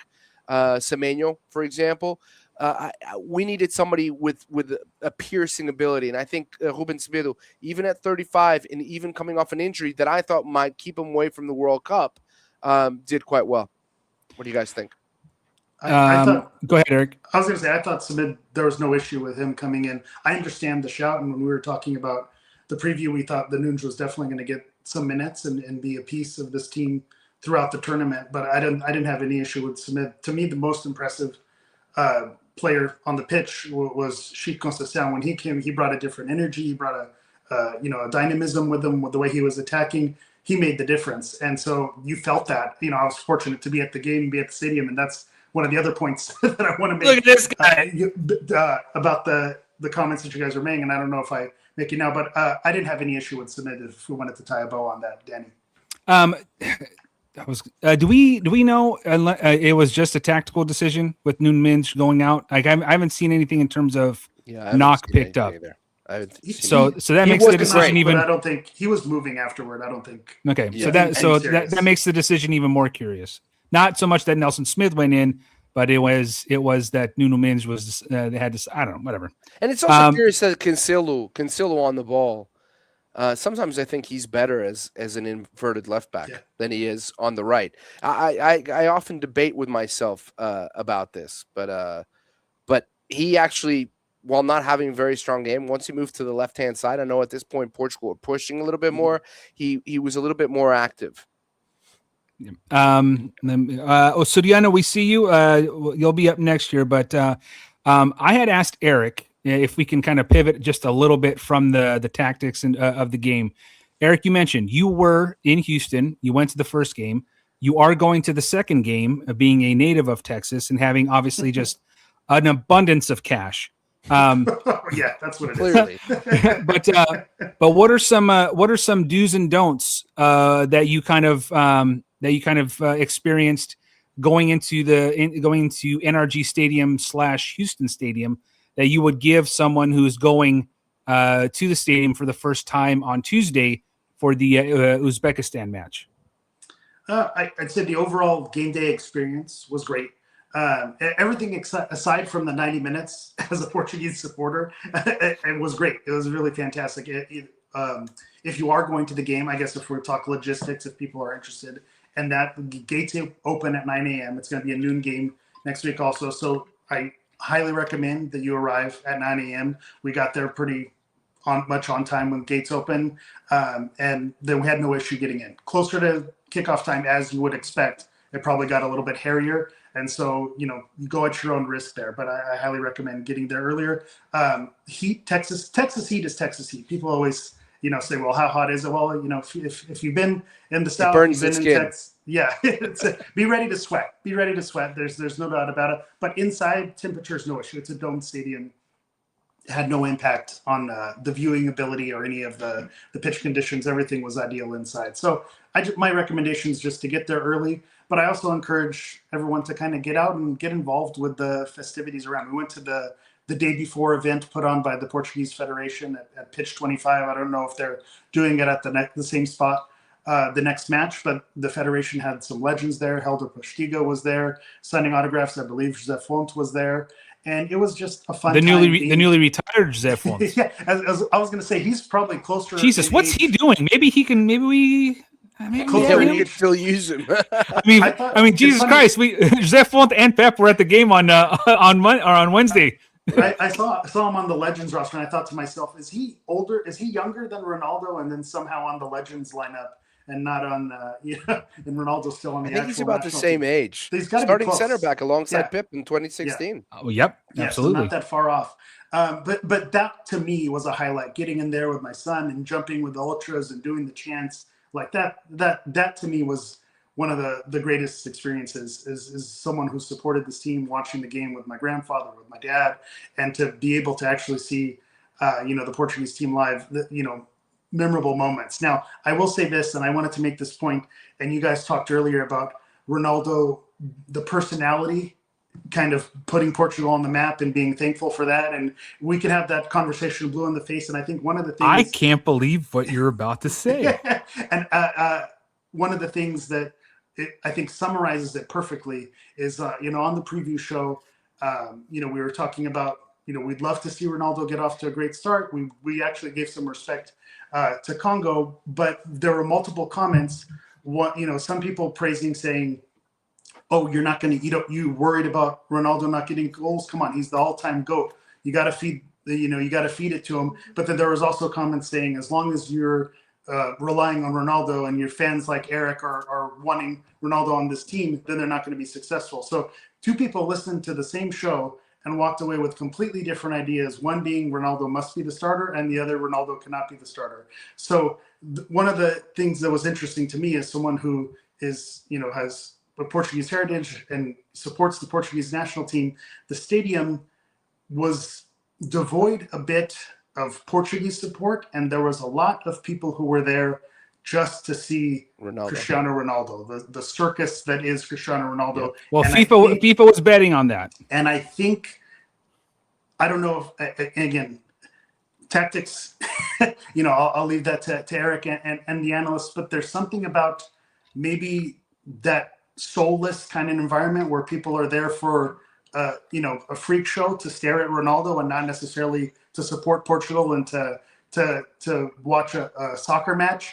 I felt a little bit of that, and it makes me uneasy. And I'm not here to judge anybody. If people want to spend their monay into judge away, go see their idol. Have you not been on this podcast before, Eric? I 100% that's what people want to do, but it did feel a little bit less of a Portuguese supporter environment than people who were there just to kind of stare at one of the all-time greats. To go back to what you guys are saying about the statue, it's like people were there to visit a statue. It's not like they were there. That's so interesting.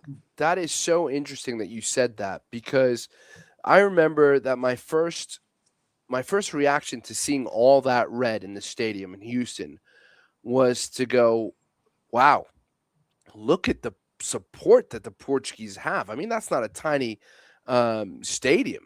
They announced the attendance, Vieira? They did. Again, I was panicking over the result. It was 64,000, 65,000, something in that range. Okay. The result. I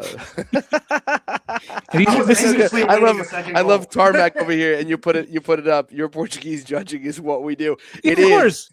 Arms folded and everything. Listen. There is no culture that I know that is as supportive of each other, but will talk shit about that same person who is opening a restaurant or doing a podcast or any kind of venture. They'll be like, I know someone who could do it better, or I could do it better. It's like it's such a dichotomy in our existence, is that we love being Portuguese. We are so proud to be Portuguese. I mean, all of my tattoos that I have have something Portuguese. I have on my arm I have my kids' names, and I have Damn, look at that guy. Amigos do papai. It's something that as soon as I had kids, I'm like, as soon as I'm done having kids, I should say, I knew that I wanted that tattoo.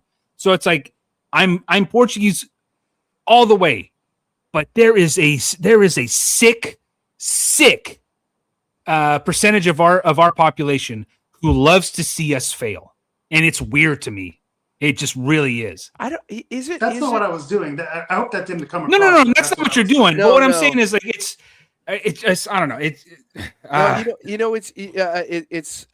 interesting. It's interesting because I said on Sirius Radio the other day that it had just occurred to me, the thought, not whether it's true or not, and I'm still sort of processing it.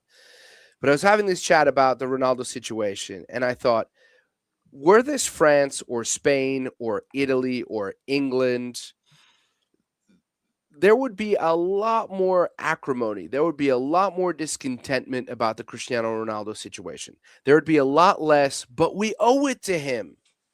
We owe it to this guy. Look, he's put us on the map. And there's a lot of that feeling, that sentiment in Portugal. There is almost a sense in a lot of the Portuguese population, or at least the people I interact with, and even just being in Portugal a few months ago, talking about soccer with people. There are people who feel like to not support Cristiano is traição. It's treasonous, right? Because of what he has done for Portugal.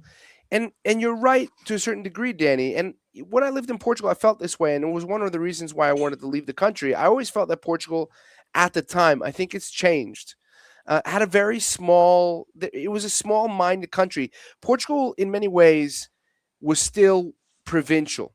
You know, I left when I was 18, but I went back every year for 3 months to work, to spend time with my family.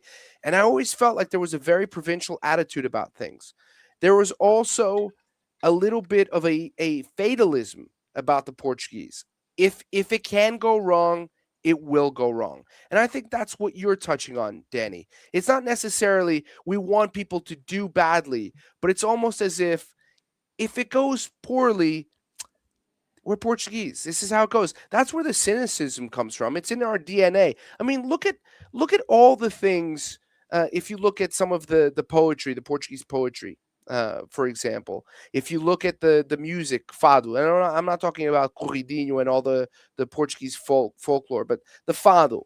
Fado is all about longing, right? Saudade. It's also about not being able to achieve our goals, falling short. Like, this is pervasive in Portuguese culture. Yeah, I like this from Voodoo Pork Chop here. Let me see it here.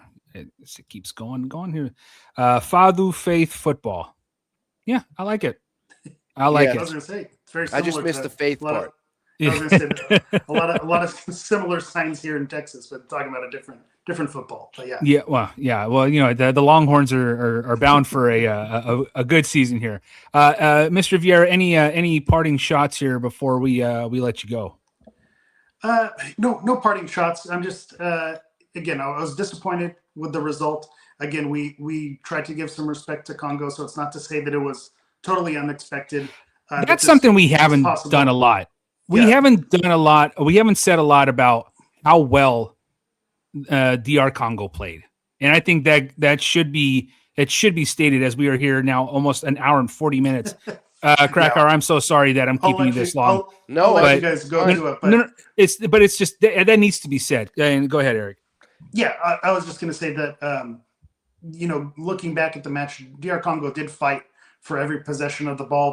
They were hungry. They went after it. They played like it was it was their World Cup match to make an impact, and they announced themselves on the scene. So I do want to give them credit, and I just hope that this is a learning experience for Portugal, and things change and things get figured out, because I was ready to have it in the back of my head at the early goal. You know, am I going to be embarrassed did I give Congo too much respect? Could this get out of hand? But then to see how things kind of played out after that goal, it was kind of interesting how it played out. So again, just appreciate all that you guys do, and I'll let you get back to it because I know we ran long, but you know, just hoping for a better result next time around. This isn't over. We could talk about not at all. Not at all. Please be upset, but you know, hopefully we see some changes and João Felix gets in there, and we have you know, things change. We could be singing a very different tune a week and a half from now. So that's what I'm hopeful for moving forward, is that they realize sometimes you need to fall on your face before you figure it out. Yeah. Hey, yeah. That's what Carlos Carvalhal said, by the way. Yeah, I thought he was very good in his studio time. Mr. Vieira, thank you so much. And hey, maybe I'll see you Tuesday, bud. Yeah. Hey, we'll look for each other. It's We'll easy see. to find people within 65,000. I'm sure we'll find each other. You're the guy in the you'll be I'll the guy in the Ronaldo Portugal jersey. Yeah. Perfect. Thank you very much. Appreciate it. Hey, take it All easy, right. man. Hey, just Danny, just some comments that please. I think some of them, Pedro Fernando 101. Pessimism is a legacy left from the dictatorship that has been passed from one generation to the other. Yeah, man. There is, I'm a very political person, as people tend to know. And one of the things that I've read about quite a lot is generational trauma. And Sure. I'm not saying that this is generational trauma, but that those sort of like cultural attributes are very real, and they do come from somewhere. They are rooted in something, and of course, Estado Novo, which is something that is mentioned here, is so spot on. I also want to give credit to Wizdro881. Got to work at 6 a.m., but F it. I love, he's been. Where's let us know where you're at right now. Where you're listening from. Yeah. And so Fatima football, but there was another guy I got to give credit to. He cracks me up, is the Azorian one. He's the one who mentioned the Estado Novo trauma. He also wrote out my name, Eric Dias Krakauer. It's actually Eric Daniel Dias Krakauer. So I'm also a Danny, which Danny knows. Yes. Danny, what a player he was, by the way. But just a small anecdote: when I played academy football in Portugal, I played for this club, Imortal, which is a small club in Albufeira. And every time I walked into the locker room, my teammates, it was all the time, Eric Daniel Dias Krakau. Krakau is Krakau. So everybody in Albufeira knows my entire government name, as they say here. Danny, go on. All right. Let's Eric Dias or Eric Daniel Dias Krakau. Eric Daniel Dias Krakau. We have someone in the chat, or in the I have another caller, but Asurianu, it says here that you will need to connect your mic and / camera before you can be added to the stream. I am trying to. Yeah, I can't get you on, man. So if you're listening, there's a way for you to figure out the microphone or the camera thing. You don't have to be on camera, but I think you have to have a functioning camera. I'm not 100% sure on that, but just see if you can, because I know you've been popping in, popping out a couple of times. Sorry we couldn't get to you earlier, but I cannot put you on the stream right now. Just the system that I use will not allow it. Grant Silva, we will not take the East Coast time zone bias here in Cali. Yeah. Oh, hey, shout out Grant. I know Grant. Grant's a Northern California / Southern or Central California guy. Very nice mom, very questionable father. And I'll just say that. Yeah. Danny. His name is Danny too. One of the reasons, it's been really difficult, even though I lived so close to Newark, New Jersey, and one of my best friends, Eric Gonçalves, really good soccer player, and a guy who's been involved in soccer in the U.S. for a long time. He was with the MLS, and now he's got this production company. He's actually producing all the content for Casa Portugal in Brooklyn. Okay. I think it's Casa Portugal. I'm going to be there next week because I'm doing some World Cup work in New York. So, and funny story, one of my best friends from Portugal, Gonçalo Ferreira, who works for TAP, I walked into Casa Portugal for the Portuguese game and bumped into Eric Gonçalves. They had only met once for about an hour a few years ago. And you they posted sent me a this. picture. Yeah. I posted it. Two of my very, very close friends. Why did I bring this up? Oh, I'm sort of disconnected from my Portuguese roots when I'm here. And I communicate. I try to communicate as much as I can with my kids in Portuguese. I speak fluent Portuguese. People are always surprised that a guy with the last name Krakauer speaks Portuguese like a native. It's my first language. As was I 8 years ago, brother. So when I come on your show and then we interact with people, it makes me feel a little bit closer to home, and I really appreciate that. And one of the things that goes beyond football, but I've really enjoyed from the commentary, is sort of the culturally related comments that are coming through. Somebody said there is a small-mindedness about Portugal. There is. I mean, there has been for a very long time. I remember, when I was in my early 20s and I would be in Portugal for the summer, and I'd go out at night with a pair of jeans and I'd use a tank top, and people would be like, "What the hell are you wearing? Like, what are you wearing? Why would you wear a tank top out?" I think people forget how much Portugal, how far Portugal has come in that way, but there is still that small mentality thing affecting the country. I love the country, but it is true. We've used the term generational trauma. Obviously, we much of it prior to the Carnation Revolution, but Tarmac, who's having a hell of a night in the chat.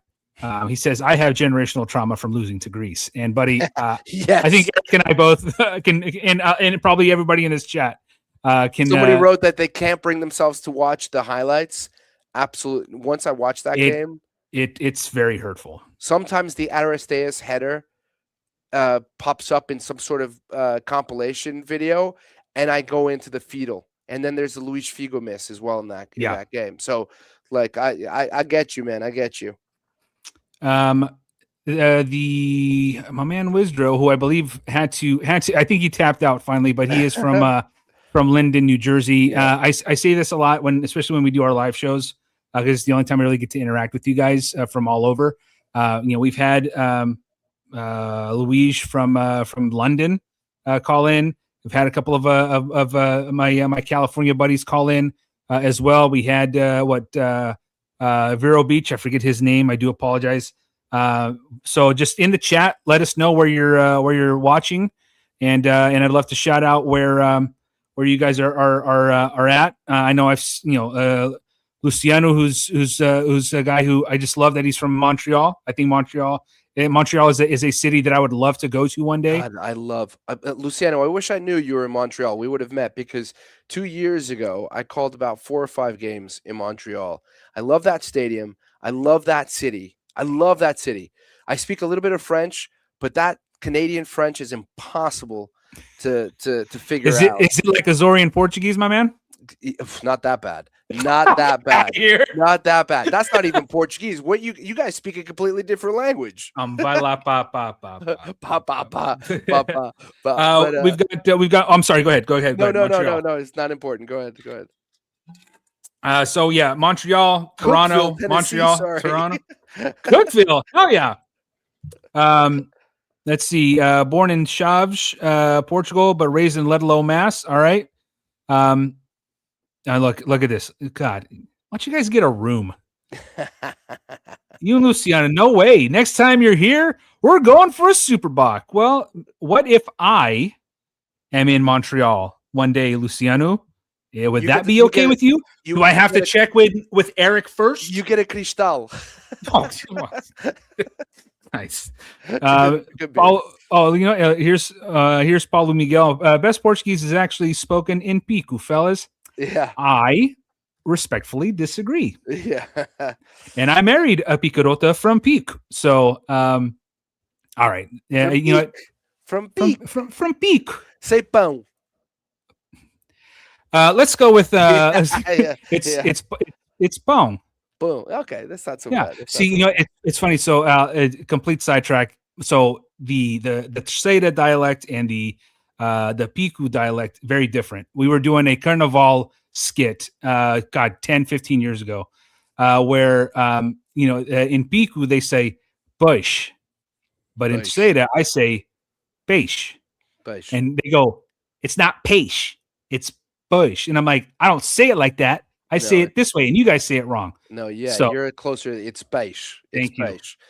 You get that, Suzette? Voodoo pork chop. Present-day Portugal is more progressive than a lot of other Western countries. Yes, in some ways that is absolutely true.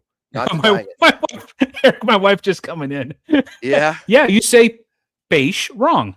No, I said correct. Eric Krakauer says you're wrong. Oh, great. And I don't get Great. guests. Get me in trouble. No, he says you say a lot of things wrong. Yeah. I'm actually talking through him my real feelings now. So it's all right. Thank you for stopping by, baby. Could I get some water, please? Debbie, uma água, por favor. Toronto here as well. Toronto, another city that I love. Between Boy. Toronto and Montreal, man, it is Hey, tough. Rapaz is quite the dialect. Rapaz, In wow. in São Miguel, holy. At some point, Ricardo Costa, red card in 2010. Ricardo Costa said some very interesting things about Carlos Queiroz recently, about that 2010 World Cup. Just the way, and I've always known this about Carlos Queiroz. I have a soft spot that is irrational about Carlos Queiroz because of the Portuguese Cup that he won with Sporting, which was like the first trophy that I could really, really like sink my teeth into. I'll always remember where I was. Yeah, I'm not going to go into very inappropriate, but anyway, I'll always remember where I was and how I enjoyed that game. Jordanov, what a game! Carlos Xavier, que jogador, que jogador. And by the way, for everybody to know, probably my favorite player of all time, or at least in top 3, is Pedro Barbosa. So for all of you guys who are like close to my age, Pedro Barbosa, my goodness. My goodness, those. Where did he end up playing after, or not after Sporting, but like didn't he went abroad? Did he not? Or am I thinking maybe I'm thinking somebody else? I don't even remember. I don't. When he played in Spain, maybe Italy. I'm not sure. Did he go to? No, he didn't go. No, Carlos Xavier went to Real Sociedad. Pedro Barbosa, I forget where Pedro Barbosa went, but this was actually a time. This was the beginning of Portuguese players moving pretty much everywhere. Like Rui Barros had gone to Monaco. He was like one of the first guys to like big names to go. But there were a lot of other players who were good Portuguese players who ended up going to places like Extremadura, to Huelva. There were all these players peppered around smaller teams around Spain. The big one as well was in northern Spain. Not northern Spain, but what's the name of the university town in Spain?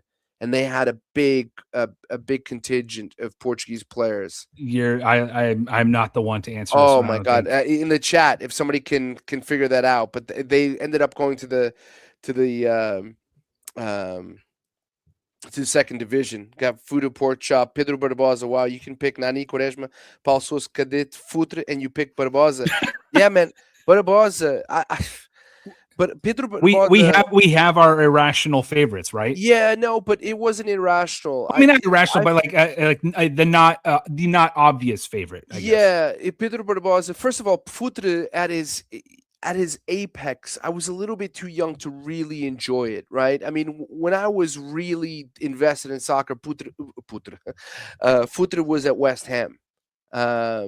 Pedro Barbosa played his whole career in Portugal. I think that's correct. Yeah, I was thinking somebody else. That's why I couldn't think about him going. But Pedro Barbosa had the silkiest feet ever. He was just so slow. He was a sloth.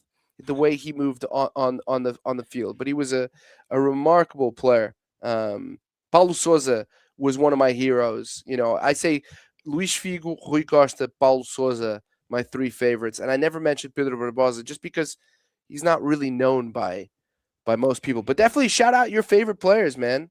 Yeah, absolutely. Somebody here laughing my effing ass off, Pedro Barbosa. Come on, Eric Quintal.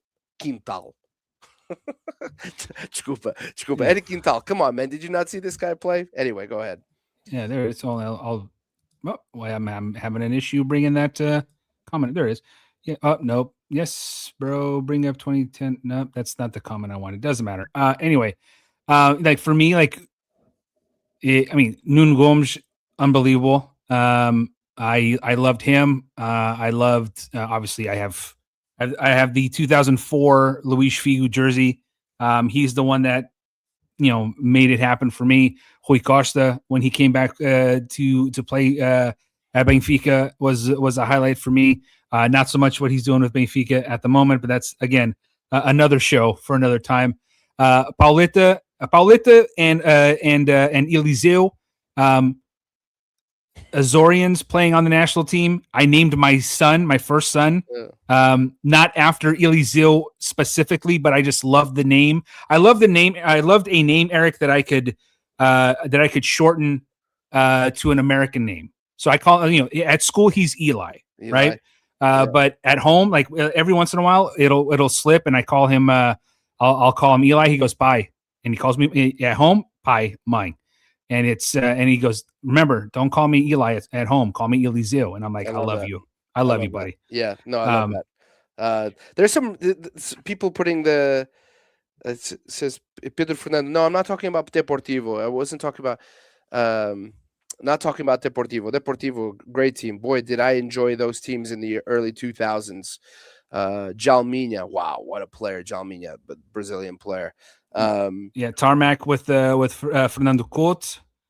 Boy, again, that's a name. That was a name that was brought up at the beginning of the episode with my kid's hair. Your son's hair. But we could use a little Fernando Couto in the back right now. A little attitude. Yeah, he always reminded me. Fernando Couto always reminded me a little bit of like what's the name of the dogs with the shaggy like franjinha with the little franjinha because he had the franjinha. But somebody talked about Figo signing for 2 Italian teams. Yeah, he signed for Juve and Parma, and then he was banned from playing in Italy for a few years, and that's why he ended up playing for Johan Cruyff's Barcelona. I mean, what a remarkable story that was. And I actually have his jersey from that year up on my wall. That and Rui Costa at Fiorentina, because I loved, once Rui Costa left Benfica, I could love him openly. Love him.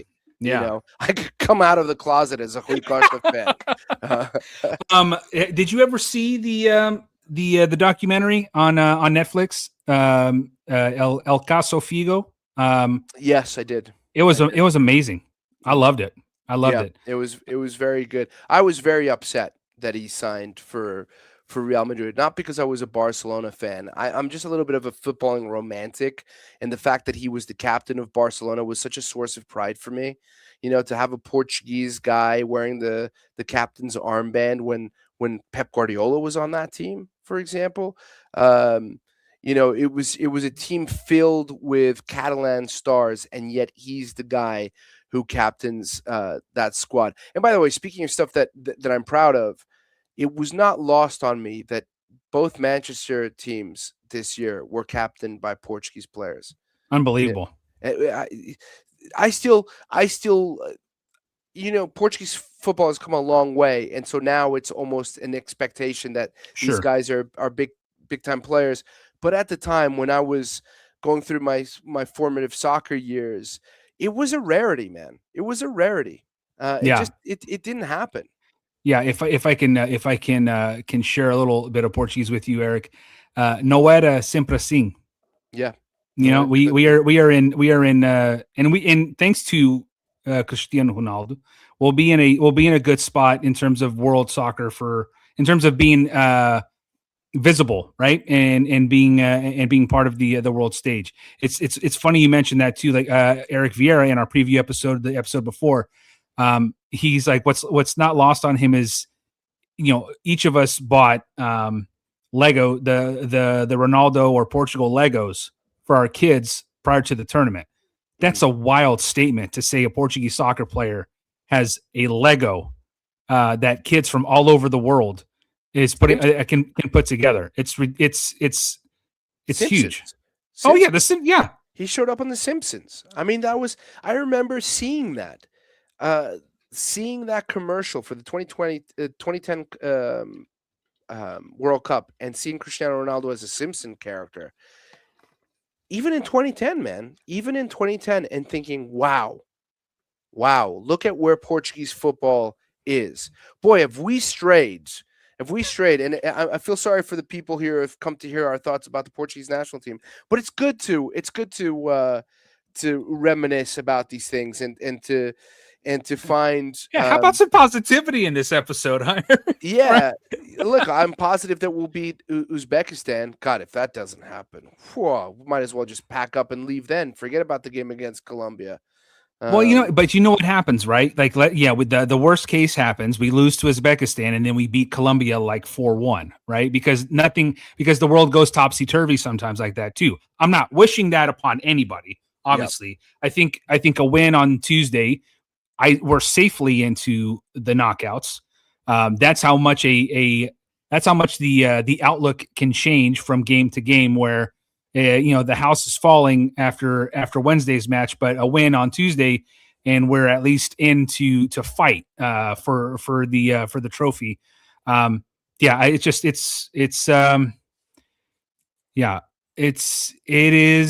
It is something, Eric, that this team, as we've talked about, it has a control over us emotionally. We're emotional hostages to this team. That's what we are. We're emotional hostages. People want to. It's such a great term. I love it. I've used it in commentary a few times. People want our lineups, Danny.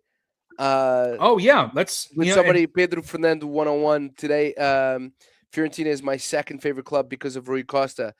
He played with Edmundo Maravilla on that team and won an Italian Cup against Juan Sebastian Veron's Parma. And the ball that they used in that time, the Mitra ball that they used, man. Oh, the Mitra ball is such a classic looking ball, dude. I loved it. Rui Costa in that stadium. My God, we should do a podcast at some point just dedicated to like reminiscing about our favorite players and our favorite stadiums. Pal, and just to kind of just rip the curtain right off and get a little fourth wall on you.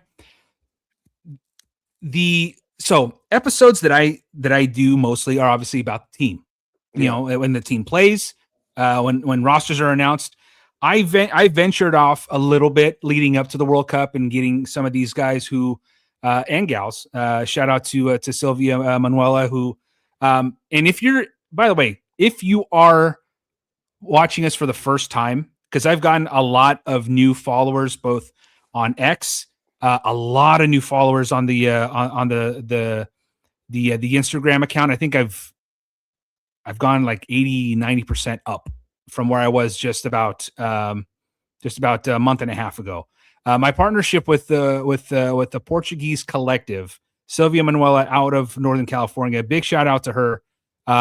If you're new and you saw, or if you're now here because of our relationship with the Portuguese collective, first of all, thank you. Second, give her a big shout out and keep following her because she's doing a great job with promoting Portuguese, not just in California, but in Florida, in New Jersey, in Massachusetts, in Canada, letting everybody know that the English speaking world, that we are mighty, and we're everywhere, and we're doing some things. So shout out to Sylvia on that.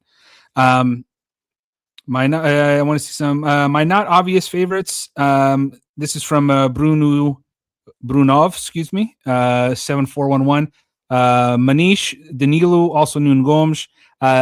Deku does not get enough love. Yep. Deku, to me, brought a class to that 2004 team and to especially that 2006 team that we hadn't seen since prime Rui Costa in the early 2000s, and even Paul Futre a little bit when in what I have to read about what happened in '86 again, because I've heard it was a debacle. Yep. Deco should have won the Ballon d'Or in 2004. I 100% agree with you. Shevchenko won it, but he won the Champions League with Porto. He was he the player of the year in the Champions League? I don't remember exactly, but he was just unbelievable. And the Uzohms says Deco was a workhorse. He was incredible because he had these silky feet. He's similar to Rui Costa in that he seemed to glide around on the field. Incredible passer, technically on the dribble, just unbelievable. And he was a stud at Barcelona. I mean, people forget just how good he was playing with the likes of Ronaldinho, winning the 2006 Champions League. He was on that team. that incredible team with Samuel Eto'o and all that. He was just an outstanding player. Somebody asked me the names of restaurants in Toronto. Man, I don't remember the names. I usually stayed around the hotel, and I was in that, old area always. There were some really nice restaurants over there. Sorry. Oh, hey, Voodoo Pork Chop, if you've got a connection to Nuno Betancourt, he is welcomed. Words. Yeah, welcomed on this podcast. He just great for his age. Yeah. He's got to be like 50 something. Oh, easy. Maybe 60? Nuno, sorry, not easy, but I mean, we've been listening to him with Extreme and all the projects he does for a good 30 years. So I just doing math there, but our new friend Tony Gonçalves from the Heart and Hustle of Portugal podcast just had Nuno on. So if you want to see Nuno or hear Nuno talk about his life in Terceira, growing up at Terceira and then coming out here, please do so. It goes to back what I was saying, Eric. Is like I want to promote us. Like, I'm so happy that you are doing what you're doing media wise this summer. Like, that brings me joy. Having the Portuguese kids now multiple times come on this podcast when they don't need the pub. They do it as because they're nice, and I have a nice relationship with them. I appreciate them a lot. Taylor Amaranto does a lot civilly for the Portuguese community here in the Bay Area of California. Making contacts with a guy like David Rodrigues, who, again, a guy who does not need my help in doing or in promoting him. He's doing a great job with hundreds of thousands of followers on social media. But this summer was leading up to the World Cup was about celebrating us. And it was a way of just letting the world know, like, we're everywhere. We're doing it differently in different ways. This podcast, cooking, comedy, all types of media, we're everywhere. And there's different ways that we can be celebrated. And that was one of the big reasons why I kind of delved out of my comfort zone a little bit with the football. But yeah, all that to say, Eric, some older players or some venues, like, I'd love to talk about that. I'd love to get people on to talk about what the old Estádio da Luz was like, because if I'm not mistaken, I think it held maybe 100,000. More than that. I went to that stadium. I went to saw a Benfica game. I don't even remember what Benfica game I saw. And I was in the old Alvalade, Benfica, Restelo. I never went to the old Porto. I haven't been to either one of the Porto stadiums, which is crazy. And one of my friends is the technical director of Porto, so I can't hate on them too strongly. 120,000. You don't like the cold, Eric. That's why you venture down south, and then as far as Lisbon, that's about it. I'm actually ashamed to say that I have not been in Porto in like 20 years. That's bad. It's bad, man. It's really, really bad. I need to go there. I'm going to go there this summer. I'm going to drive all around Portugal, but I need to go there. I need to have a good francesinha and some good food. I can't wait to go back to Portugal. Anyway, we should get to lineups before. Yes, I'm writing mine out as we speak. All right, can I give you mine? If you're ready to go, please, absolutely. Yeah, I'm ready to go, and I'm gonna give it mine, not based on what I would do, based on I'm putting myself in the head of Roberto Martínez and a little bit of me. Okay, so I'm not gonna. Before you say that, Paulo Sousa, I thought was going to be the next head coach after Fernando Santos. Yeah, I thought it was. I thought because it he was available, and I thought that would have been a great hire. National team experience as well. 100%. Eric, your lineup, please. So this is what I think he might do. Okay, I think he might forego wingers. I think he might forego wingers in this game. Okay. I think he might actually go to a losango. So I think he will go to the diamond formation. Okay. So he's going to go Cancelo na direita. He's going to go Araújo, Rubem Dias, Nuno Mendes. Then he's going to go Vitinha, Neves, Bruno Fernandes. I have a feeling he's going to stick with Bernardo Silva. And then he's going to go João Felix and Cristiano Ronaldo. I think that is possibly what he's going to do. Although it would be, I think that dropping Pedro Neto and to be clear, Eric, to be clear, you're saying that this is what you think he's going to do, or this is what you would do? This is a bit of what I would do and what I think he would do. Okay. Right? Dropping Pedro Neto would be hard, because I thought he had his moments. But the reality is, if you're going to play with wingers, you need wingers on both sides. Is Chico a 90-minute player? I'm not sure. I wouldn't start Leão. So would it be Neto and Ronaldo and Chico? Maybe. I don't see it happening. And I do think that João Felix is going to get shoehorned into this 11. So I see it like a 4-4-2, which somebody had mentioned, but in a diamond formation. So I would not be surprised. I would not be shocked if we saw that in this game. All right. I have the same 11, with the exception of Bernardo Silva. I think they do give Chico the start. I do think they give João Felix the start, and I think that the leash on Cristiano Ronaldo is going to be a tad shorter if needed. If God willing, Eric, that by the 60th minute we're up by 3 goals, I think it doesn't really matter. Pull them then and just save them for Colombia, because it's a shorter time frame between games than this one coming up.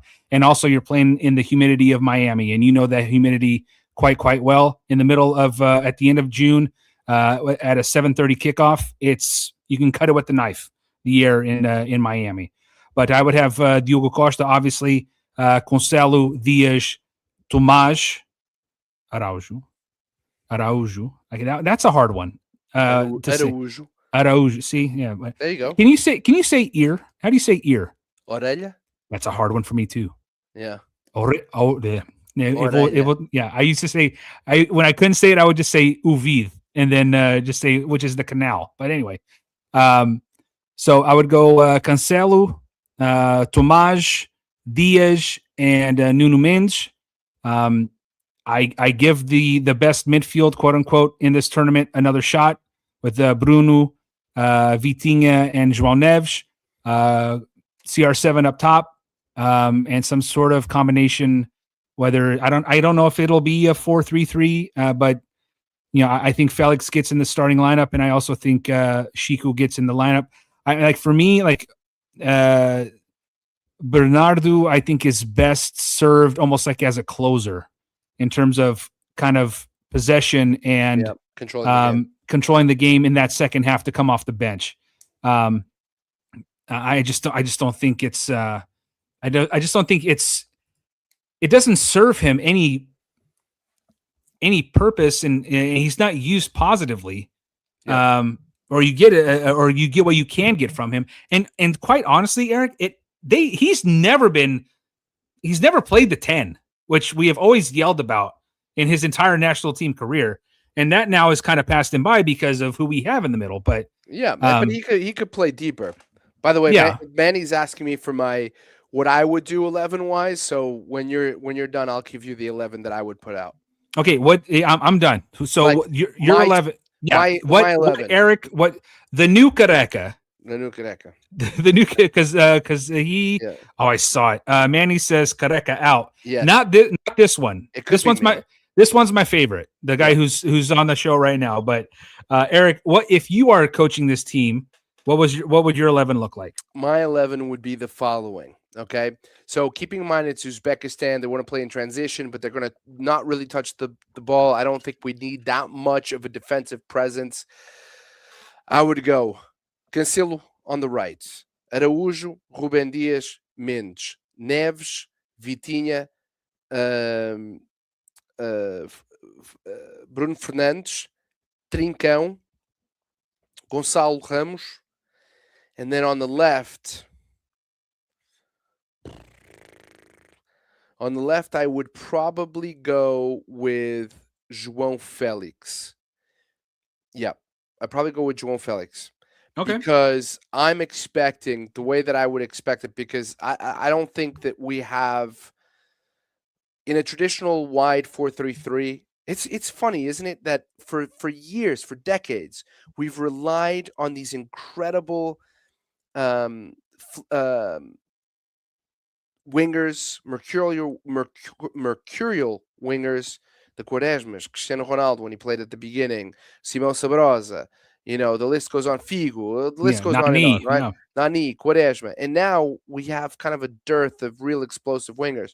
So I would see Felix cutting in a little bit from the left, Trinco a little bit from the right, allowing space for Cancelo and Minch to push up and essentially keep a double pivot, duplo pivot of Vitinha and Neves. But Neves, one of those two, and they would interchange, pushing up a little bit more, because I don't think you actually need a double pivot against Uzbekistan. So that would be my lineup. I think we should see more of Trincão.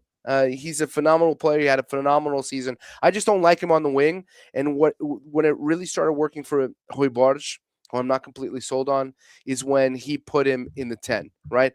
Drifting a little bit to the right, but still in the 10 and building the team around him in the hole. Eric, God, I have taken way too much of your time. Technically, we've had you on since yesterday. Yes. So let's get a final parting shot. What was it? Jerry's final word or something like that when Jerry Springer used to do his final thought. So let's get Eric Krakauer's final thought as we approach the match against Uzbekistan on Tuesday, June 23rd at Houston Stadium. Kickoff locally 12 o'clock. That's 1 p.m. on the East Coast, 10 a.m. Here at the Seleção podcast studios. You want my final thought? Sure. Okay, this is my final thought. If Portugal don't beat Uzbekistan, the Portuguese Federation needs to fire Roberto Martínez immediately. Fire him, fire his staff. By the way, so much has been made. I always forget his set piece assistant from the Aston Villa guy, the English guy with the long hair. I always forget his name. Who's a very good set piece guy, and he has brought in some different looks for attacking set pieces for the Portuguese national team. But the goal that we conceded from Wissa, yeah, how does that happen in the second phase of play off of a corner? How is it that you have a 4-on-2 at the back post? Unfathomable. I mean, that should be routine. Okay, the ball is recirculated. Where are we going? But I would clear them out. And you know what? I don't know if João Pinto has his coaching license. By the way, I don't see like one gray hair on that guy's head. What the flow is amazing, right? It is amazing. I don't know if he's got his coaching license or who has a coaching license, but I would say get out, and then you have less than a week, but somebody with a little bit more, I don't want to say competency, because I don't want to be disrespectful to Roberto Martínez, because I will say this about him. He's a gentleman. He's got charisma. He belts out the national anthem. Not that I feel like that's a prerequisite, but he feels it. He's a good person. I like him as an analyst on TV. He's just not cutting it as a coach. So I don't mean any disrespect towards that guy. I really don't. It's just not working. So if they don't beat Uzbekistan, they need to do what Tunisia did to Sabri Lamouchi, and just get him out. Get him out. Somebody takes over the reins. Do what happened with what's his name? Now the coach of Qatar, when he signed for Real Madrid and he was a Spain coach, Lopetegui, out. That was unfair to Lopetegui, but still, have the courage. And it didn't work in hindsight. Hierro didn't really know what he was doing, but still, that's my final thought. I mean, it happened in a smaller, not as important time, but I mean, we lost that first match to Albania, and Paul Bint got fired right away, and that's how Fernand Santos came about, and the rest is obviously history. It would be tough I think the last game, with the last game just 4 days after, but João Pinto is on the bench, but he is not technically listed as part of the Equipa Técnica. The gentleman you were looking for is Austin McAfee. Yes, McAfee. But there's also a Richard Evans. No, but it's McAfee. But what I'm saying is we also we have some greats, some legends on that technical team. Ricardo Carvalho was not mentioned in any of the best or the favorite players. That guy was solid. Always unbelievable center back. John Terry gets all the credit. Ricardo Carvalho was the man. And Mr. Sing Luvas, Ricardo Pereira is the goalie coach. There you go. Let Carvalho take. That's it. Fire him now before Uzbekistan. Jorge Jesus is going to be the coach. I hope in the fall. I hope so. Everything that I've read, it's like a done deal. Can you imagine him in the locker room after that first half? Can you imagine him? I had the great pleasure of working a game between Portugal and the Netherlands at the Estádio do Algarve in Faro. By the way, one where two players from the Netherlands the previous day were doing an exercise and bumped into each other very violently. One of them was Dirk Kuyt. I think the other one was the Guzman, and fractured his skull. I was there. I saw it. I heard the knock in the head. I can still hear it. Anyway, but one of the great pleasures was back-to-back press conferences. Van Gaal, who got into it with the Dutch press, and then Jorge Jesus, who got into it with the Portuguese press. And I loved every moment of those two press conferences. I didn't understand what the hell the Dutch were saying, but it was fun. Yeah. This is something that this is a show that I've thought about doing it in terms of like an extra show where it's not, it's not about games or anything. Most underrated goals in the history or most important goals in the history of our federation. That goal against England, his chin must have hit the grass to go get that header, and Seaman didn't know what to do it was that game was one of my favorite games of all time. I think that's I want to see maybe get one more comment in.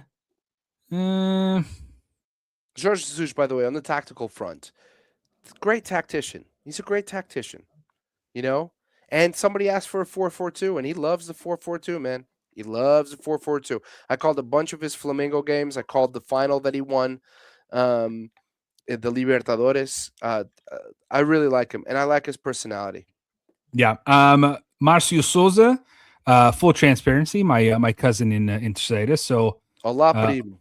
Yeah, Olá, primo.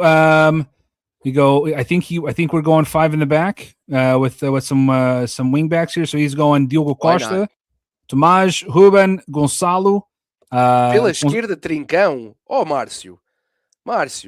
Maybe I got that wrong. Hold on, I'm trying to figure out the. No, that's Pela direita, João Cancelo. Pela esquerda, Trincão. Márcio, estás a beber muito bagaço, amigo. Trincão a defender assim, defending that way. No, my friend. Yeah, I thought I read that. Yeah. Well, anyway, wait, but hey, what's the worst that could happen? Anyway, finish reading it because I cut you off. Yeah, so he says João Cancelo on the right, Trincão on the left, Vitinha e João Neves, Bruno Fernandes, João Felix, and Gonçalo Humber. So he would leave CR7 on the bench. Eric, it's flown by, brother. It has. Maybe not for the people who are listening to us, but let me tell you something. There are some people here who have been here from the beginning of this show. And I'm talking about this episode. I'm talking about May of 2018 when this show first began. So many of us have heard and if watched all of Eric's appearances on this episode. If if there's one thing I will say that I have experienced with this podcast, especially this summer, it's the outreach, it's the connection, and I've obviously I've loved that since we've started here, but I've seen it grow a little bit leading up to the tournament, but I just am I have nothing but gratitude in my heart for the people who stay with us, watch the show, listen to the show, interact on social media. Just gratitude for you, my man.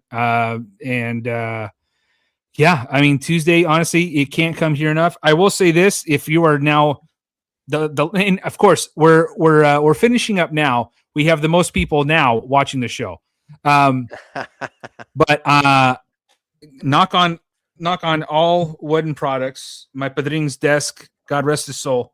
I have his desk here, so hopefully it gives me some luck. I will be in Houston on Tuesday. Take lots of pictures. Oh yeah. I will be meeting up with the Portugal crew. I will finally be able to in person meet guys like Tom Kundert and Matt Marshall and Nathan Moats, our new friend Miguel. I am looking forward to that like crazy. If anybody wants to track my flight and find the sense of it all, I will be flying out on Sunday night from San Francisco to get to Houston at 9 a.m. In order for me to get to Houston by 9 a.m., I'm going, see if this makes sense, Eric. I'm going from San Francisco to Baltimore. What? From Baltimore to Houston. Wow. What? There were no direct flights to Houston? Not that I wanted to pay, bud. Wow. It got a little pricey. But it puts me in Houston at 9 a.m. on Monday. Eric Vieira had mentioned that the Federation has a huge party at Pier 25. I will be there. My cousin Brian from Canada, he's bringing his family. I'm going to get to see him in person for the first time in a while. Eric Vieira will be there. His brother Bob is going to be there. Their dad is going to be there. I will be amongst familiar people, which I'm going to love that. But if you are out at the game, if you see me, please say hi. Give him a kiss. Right on the mouth. Come say hi. If you have been watching the show since the beginning, listening to the show since the beginning, I want you to come to me just so I can say thank you, because this has been by far the most fulfilling project I've ever done. I don't get paid 1 red cent to do it. It's out of the kindness of my own heart and the passion that I have for this team, the sickness that is this team, Eric. So I am I'm completely over the moon being able to go to a World Cup game where Portugal is playing. And who's to say? I originally thought Ronaldo was going to play. Who's to say that he does? You know what? And you're going to see 4 goals being scored, all of them by Portugal, because that's my prediction, 4-0. I love it. I love it, man. Eric, I can't thank you enough, brother. Thanks for having me, man. Tell me and everybody, because I gave you so many kudos at the beginning, but I didn't tell you where people can find you on so many platforms during the World Cup. So tell us where you can be found during the World Cup.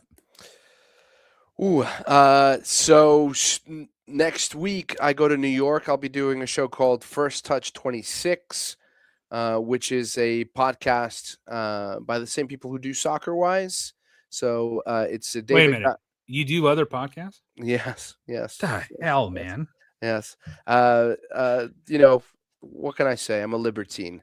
So it's David Goss of MLS fame, Tom Bogert of The Athletic and Soccer Wise fame, Matt Doyle, Susanna Fuller, formerly Susanna Collins of CBS.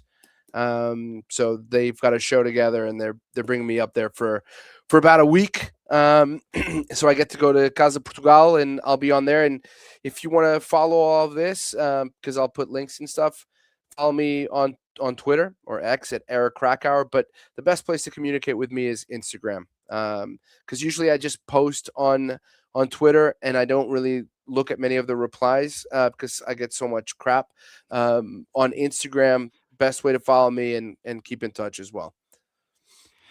You're the man, dude. Keep grinding. It's a characteristic too that I think grinding and hustling is a wonderful characteristic that Portuguese people have. So keep doing you, brother, and we will talk again soon. Enjoy Houston, man. Enjoy. I'm envious because I know it's going to be good fun. It's going to be a great opportunity to connect with a lot of Tugas and to see a good game and a good win. So thanks for having me, and hopefully we'll talk when we're out of the group stage. Absolutely. My thanks to Eric Krakauer here of so many projects going on this summer. But again, follow Eric on social media, Twitter and Instagram at Eric Krakauer. That's ErikKrakauer.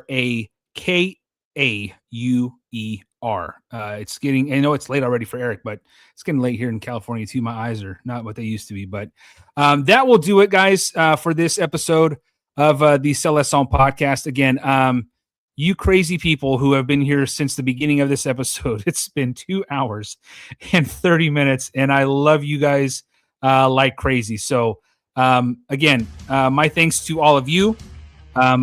The sun came up today. It will come up tomorrow. And on Tuesday, the 23rd, it will definitely come up with us in victory. I firmly believe that. And I can't wait to talk to you guys about it next week. I may have something before the game. Maybe. I'll try, but no promises. But yeah, looking forward to the trip out to Houston.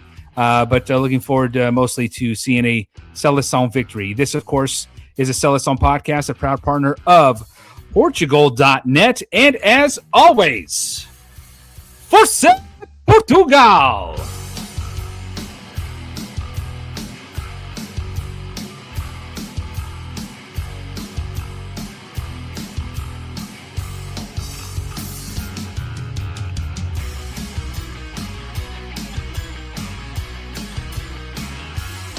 Peace, guys. Thank you so much.